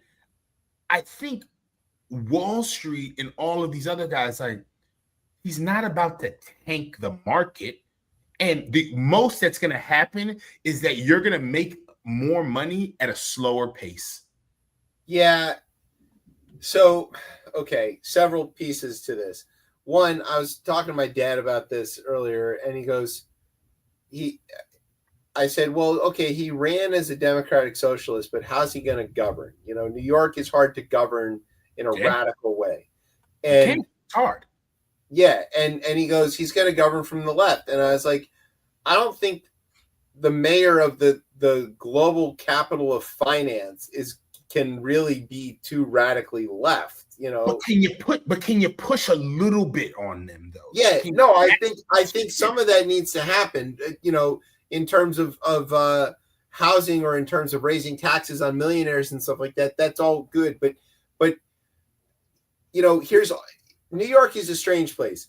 New York City is its own entity, but it doesn't really have as much control over itself as you might hope if you're a New Yorker, because you think that you can do these things, but really a lot of that stuff comes through Albany. It either goes up to Albany or comes down from Albany. So, you know, we've seen time after time New York City mayors go into battle with the governor over local issues. The governor has a lot of control over local issues in New York City. So there's that aspect of it. Like you said, it's a giant place. It's very difficult to implement some of these things. You have a council full of people with their own opinions and their own constituents that they have to represent. It's a city of 8 million people, you know, that's bigger than several states. There's a lot of competing goals and interests there too. So like, we've also seen, you know, with the Adams administration is a good example where the city agencies that are there to theoretically sort of keep the trains on time don't. In many cases, they are heavily infiltrated by political appointees. So, you know, we'll see what. I wish him the best if he wins. He could still lose. And as a matter of fact, the Republicans could end up winning control of New York with their guardian angel guy if Cuomo, Mamdani, and Adams all kind of split from each other. So we do need to be careful about that. There is still a general election in November. I wonder though, like, and the Democratic Party is going to have to pick and choose, right? The establishment isn't winning elections, right? Like, if we think about it, it hasn't did that successfully. Joe Biden might be the one-off, but there's a reason behind that. And I think a lot of that with COVID to me and the up and really like George Floyd, I think that kind of combines together. And because again, if Donald Trump ran and did anything basic with COVID around the vaccines and what he's able to do, I think he easily won a second term. Yeah, but there's the establishment candidates have been winning, and incumbents and safe seats have been winning even against some of these primary challenges. Like Mikey Sherrill won in New Jersey without anybody challenging her, really. I mean, like, there was a guy who was running against her, but he didn't even crack, a gap there. So, like, but this guy did. Yeah, so he's a world beater, and he's a giant killer, and he's kind of like this special thing, and he captured the attention of the subset of voters that voted in this primary. And again, I who knows what happens in the general election. I think if I look at DC, right, and I go back to the only example I have of this is Janice, right? She ran as that, and she was able to capture a very unique ward, which Ward 4, which spans across a lot of rich people west of the park in Chevy Chase. She was able to capture that and then come back again east of Rock Creek Park, which again, a lot, it's changed a lot. I mean, the demographics have changed. I mean, there's a lot more affluent people in that, and she was able to win that. Right. And I know these are two different things. But the thing I'll say is that. Yeah, but those are affluent people who vote like they're poor people. Yeah, but I mean, it could. But so the Democratic Socialist turns a lot of people off. Like that it turns a lot of people off. I mean, certainly Bernie Sanders doesn't seem to have a problem with it, or AOC or whatever. Right. But I mean, AOC is in New York as well, right? And I think he's popular there. And we see the people who come out to those rallies, right? And if he can govern in a way that is successful, maybe it turns the tide on that. And then what I wonder is that are other places look at the DC, and I mean, we have a mayor race that'll come up shortly as well too, and I don't know, but like, could that happen in DC, right? If Muriel doesn't run for a fourth term, right? Or in other places in the country. And I think it's more like a stay tuned. I think that it's a huge win, but I think it would force the Democrats to make a choice. Yeah. I think this is maybe like a distinction without a difference, though, because like I'm not sure amongst anybody I know, even amongst the political class, could explain a Democrat and a Democratic Socialist. Like, what is it that the socialist? The problem I think we found with the Democrats specifically, right, when different with Democratic Socialists, is the people who they attract, right? And again, the Democrats have lost the working class, right? If we look at the demographics in the sense of who votes for them, it's highly educated people and highly affluent people. That has happened. We know the Republican Party has grabbed. Yeah, but so by putting the word socialist on there, do you think you get any of them back, or it makes it worse? I think if you put policies that people really like in the real economy, right? Whether it's the rent freezes, and maybe you don't get these things across the line, but if you are able to talk to them, I do think right? You're speaking to a class of people who feel forgotten, and people who can look at a Donald Trump and say, "Oh, that makes more sense to me." But what is that? What is the difference between? I don't think Democrats are doing that. No, well, but I don't think that by calling Mamdani being outspoken is maybe more important than that he's a Democratic Socialist. I don't think that the title. I don't know that he ran with that title and won. That's all I. Yeah. No, I. That's all it is for me. I think, especially if you're running in a Democratic primary, and especially if you're running in a place like New York City, you're okay with that title because it signals to the progressive wing that you're gonna try harder than they think the regular Democrats would. But it's safe because the people like me who wouldn't say socialist but would say Democrat are like, well, I don't think there's really any difference between these things, so I'll vote for them too.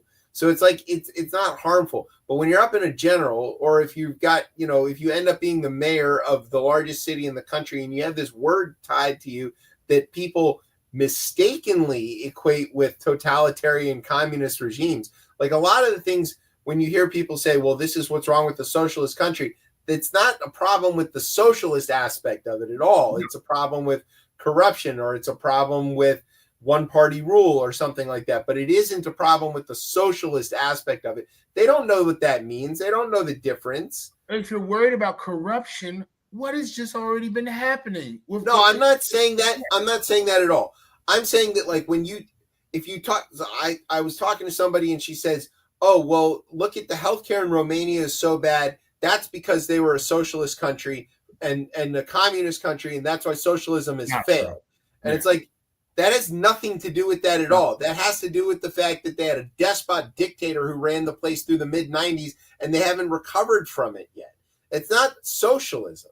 That's dictatorship. But yeah, exactly. And I understand, like, again, we're asking a lot of people to, like, trying to parse that and, like, go into that deep, because I don't think folks think on that level. But I think if he wins and you're able to run the city effectively, that people, then you might change the way people feel about it. But if he wins and he has a hard time running the city effectively, which is difficult to do even in the best circumstances, because New York is difficult to manage. Now you've got the rest of the country pointing at Democrats and saying, see, this is what a Democrat is. He's a Muslim, he's a terrorist, and he's a socialist, a commie, and they're going to go, all Democrats are that guy.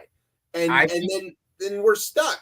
It's a risk, but also I don't think that change. I think there is a place where he might be.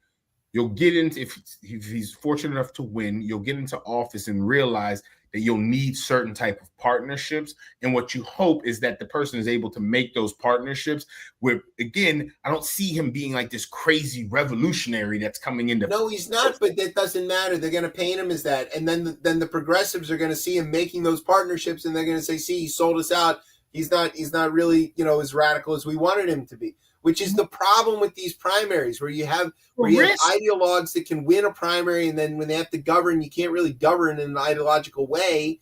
And the people who voted for them don't understand that, because they're not the ones doing it. The art of politics is to be persuasive, and I hope Mr. Mondani is as persuasive in getting people to not only vote for him in the general election, if he's so fortunate to win. I mean, so far he seems he's charming, and he's pretty social media savvy, and he's smart, and because here's the question, because can you turn out like, for him to win, right?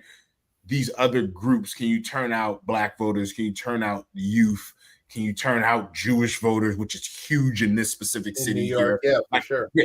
If you can do that, right? If you can go in to whatever, if you can go into like a Jewish family and be like, hey, I know you might feel a certain way about, like, and be persuasive.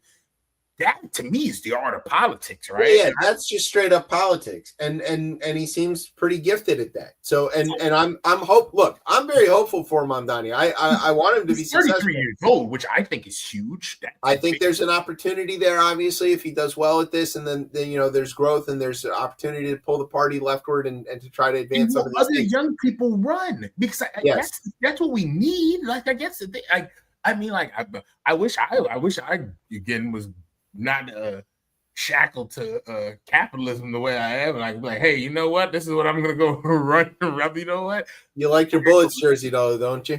Yeah, exactly. Yeah. All right. Speaking of basketball, let's talk about big balls. Oh yeah. Okay. So you remember that there was the Doji guy? Yes. His name was Edward. Was he even 20 years old? No. Was he barely 20? Maybe. He was 19. Okay, there we go. When he came in, but his nickname, his handle, he goes by is Big Balls. As a 19-year-old would have, Of course he would. So one of the best known members of Donald Trump's Department of Government Efficiency has left the building, part of an exodus following the acrimonious departure of billionaire advisor Elon Musk. Big Balls drew the spotlight as part of the Doge Advisory Group, searching the government for savings through dismantling agencies and laying off tens of thousands of government workers. Hey, listen, I just read the news story. The news. This is some bad news. Korstein, 19, had worked at Musk's company Neuralink before joining him at Doge. He and others, including Steve Davis, ran Doge's day-to-day operations. They've left the government in March. Big Balls provided tech support to a cybercrime gang that had bragged about trafficking and stolen data and harassing FBI agents. Mm-hmm. And let's see, the Doge departures came after, the two whitest white people got in a fight with each other. And I think Big Balls might have been involved in trying to keep up that website that was supposed to list all of their savings, but it turned out to be all a bunch of lies. So, sorry to see you go, Big Balls. We all really loved having Big Balls around, but, I guess we'll have to slap somebody else around now. No way he was able to, Jesus Christ. No way he was able to stay there after the departure of Elon. No, I'm sure Big Balls had to just throw all of his stuff in a sack and leave. And just, it's not good. I'm sorry. He got shafted. Yes. He got sacked. There you go. I had to think that one through. All right, this one might be a bigger deal than we think here. This is we're gonna give like a little version of this. This is one where we want to note that we're paying attention to it, but you got to stay tuned. Trump administration has decided to sue all 15 federal district court judges in Maryland. Now this is tricky. How do you sue a judge? What do you sue them for? Where do you sue them? What's the standing? Here's what happened. The law allows judges a lot of leeway in controlling the schedules that go on in their courts or in their districts if you're the chief judge within a particular district. And the law also allows them to sort of manage schedules in a way that are convenient and still allow for due process and specifically protect due process from the government essentially bringing a million cases overnight in the middle of the night and starting the clock at times that they can't do.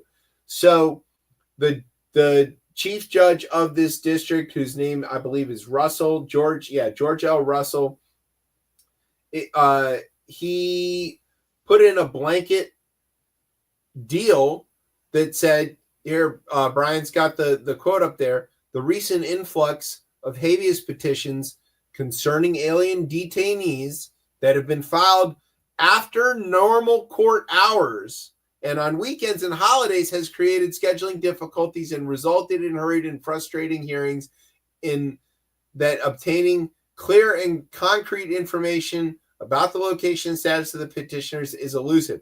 Basically, the government is filing these things so rapidly and trying to move too many people through the court that the judges don't have time to adequately preside over the cases and get the information. And in some cases, they're asking the government for information, the government saying, well, we don't have that. So what he did was say, no dice. Everything's got to proceed. If you bring somebody in, there's a 48-hour mandatory, you can't deport them. While we get this sorted out, you got to put everything on the schedule. You got to follow the rules. It seems very basic from in the judges who are supposed to be impartial, right? Doesn't seem to be that crazy. Yeah, but of course the Trump people say that this is a district judge trying to usurp the authority of the president. So in legal filings, Justice Department attorneys, excuse me, it's late. It's so boring. I don't even want to think about it. Requested that the Fourth Circuit Appeals Court randomly select a judge from another district to hear this lawsuit in Maryland, that all the judges in Maryland would have a conflict, and they argued because they are named defendants in the case. Insane. Okay, probably that's going to happen. Like they'll the courts will assign somebody to hear that, but like I don't know how they have standing. I don't know where they're bringing this case. Like this doesn't math for me. So stay tuned. But this could be a big one. Suing judges for doing what they're lawfully allowed to do is a really big step into fascism. Because what happens if they win? Yeah, that's a great question. And I think, they keep saying the judges are trying to usurp the executive branch. No, the judges are being a check on. That's what they don't like. Because usurp is not the word. They are a check on the executive branch. It sounds like they have a problem with Jimmy Madison. Maybe they should go dig him up and ask him about that, because he's the one that set it up. And then this also, to me, comes back to the inability, not just now, but for the last 30 years of Congress, right? Because when all three branches aren't operating, and there are reasons obviously for why Congress doesn't operate, but when they're not all operating. When one pulls itself out, this is how you create this. Yeah, right. It comes down Congress's inability to assert themselves has supercharged the power of the executive and the judiciary, because there isn't that natural balance the way that the founders set it up. So now the courts have had to essentially do some of Congress's authority for them by telling the administration there's things that they can't do, and saying if you wanted this, you'd have to get an act of Congress to do it, all but pushing Congress to assert themselves and do something, but they never do. So, they're pussy ass bitches is what it is. I don't know I don't know what the legal term there is, but that's the word. As I think through this, the only outcome, and maybe it doesn't end in severe bloodshed, but it's clear that this country is ripe for a constitutional convention, and I don't know how we get to it, right?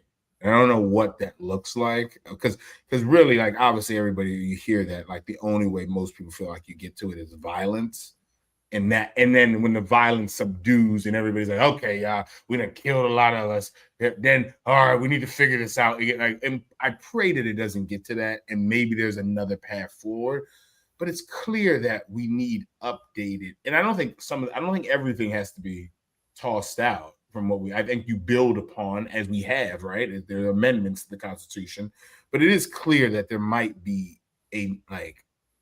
this country needs something new. And I don't know what that is, but I don't think you rip up what's there. I think there's a lot of great parts of the Constitution. 3/5 of it's pretty good. Yeah, it's clear. That's clear what's needed in this country. How you get to that, though, I don't know how you get to it without any insane blood, even if it's amendments, right? Because now we're gonna have to rebuild, right? Especially where the executive branch is now. It can't continue that way. We need new laws to be put in to try to bring back some of that power. And then, do you have confidence in Congress to actually legislate? And no, you don't. So far, no. It would take a huge shift in attitude amongst Congress and amongst the voters, to be honest. Yeah, that's it. And that's where it starts. So speaking of people who vote, I think this guy votes. So the roadkill eating, brainworm harboring, shit creek diving chain smoker who thinks he's going to tell us how to be healthy, he convened his meeting of not scientists to recommend vaccines. They want to get rid of the hepatitis 2 vaccine or B vaccine. They had this lady who used to work for Kennedy at the Vaccines Are Bad company. Yeah, give this presentation about mercury in vaccines, and then they were like, yeah, we're voting to take that out. It's like, okay, well, it's already not in any of the vaccines. But also, I did a little more reading on this. Apparently, she doesn't know that there's a difference between ethyl mercury and methyl mercury. There's an M in methyl and there's not in ethyl. And they are vastly different, and they do vastly different things to people. So, so anyway, RFK is doing the thing that he swore he wasn't going to do, which is he's making it hard for people to get the vaccines that they need. So the rest of the actual world, science and doctors and all that stuff, are getting together and coming up with essentially an alternative system. And there's an extraordinary effort to create a parallel system of recommending and perhaps even providing vaccines to people. They're working with providers. They're working with insurance companies. They're working on like CVS's and Walgreens and stuff like that, trying to basically, like, when the Health and Human Services fails, here's this alternative system because we think that that's going to happen. And I applaud them for doing this. I expected something like this was going to kind of pop up, because you just take the experts that got fired and you put them there. Question is, who's going to fund it? I don't know. But like, this is the kind of thing that we're going to have to do. We're going to have to set up shadow organizations and get corporations and people who have previously refused to follow any kind of regulation unless being forced to by threat of government, to now voluntarily follow some set of regulations set up by an independent group that has no force of law behind it. But that might be the only way we get through this. So stay tuned to that. But get your shots while you can, for God's sakes. Yeah, please. All right. And with that lightning flash, that puts us at the end of the show. Hooray. It's a short one tonight, only a little over 2 hours. Yeah, that's so good. All right. Want to say thank you to Laura for coming on the show. Go to homesnotborders.org to donate and see where you can get involved. We cannot wait to have her back to talk about Street Sense and all of that stuff. We want to say thank you to our radio partners, shortwave, longwave, and microwave. Almost fucked that up. Thanks to NOTN for keeping us on for another week, we assume, don't know. And thanks to our home on the interwebs, coplaymedia.com. And thanks, as always, to our family here at Beltway Radio for making us sound as smooth as the skin of a B-2 bomber. All right, where can everybody get you on the socials there, Tez? You can find me on Blue Sky at DC Cortez. You would be on Blue Sky. I enjoy the Blue Sky. I know, because, again, you're a flaming liberal. Not just that, I like the interactions. I like the way that people treat each other on there. It's much, I'm seeing things I'm actually interested in, and it's not full of ads. I like that. I'll give it that piece there. The interaction. It's an interesting. I don't know. That's a whole different show. All right, so you can find me on Blue Sky at Chef Chip. You can find the show and me on the Twitter at ChipChatRR. You can find us on Facebook or Instagram at RippedChipChat, and you can of course find us every Thursday night here at 9:30 on Beltway Radio and beyond. I'm Chip. That's Tez. Brian's somewhere in the background. You've been listening to Chip Chat on Beltway Radio and beyond. Swips. Big balls. Chip Chat Radio, and we're your host. I hope you enjoy what we promote.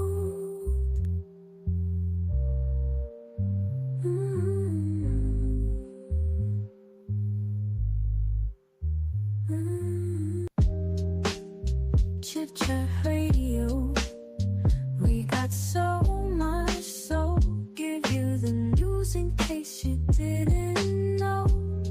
Keep the public well informed of the topic. Sometimes the news today is hard to process.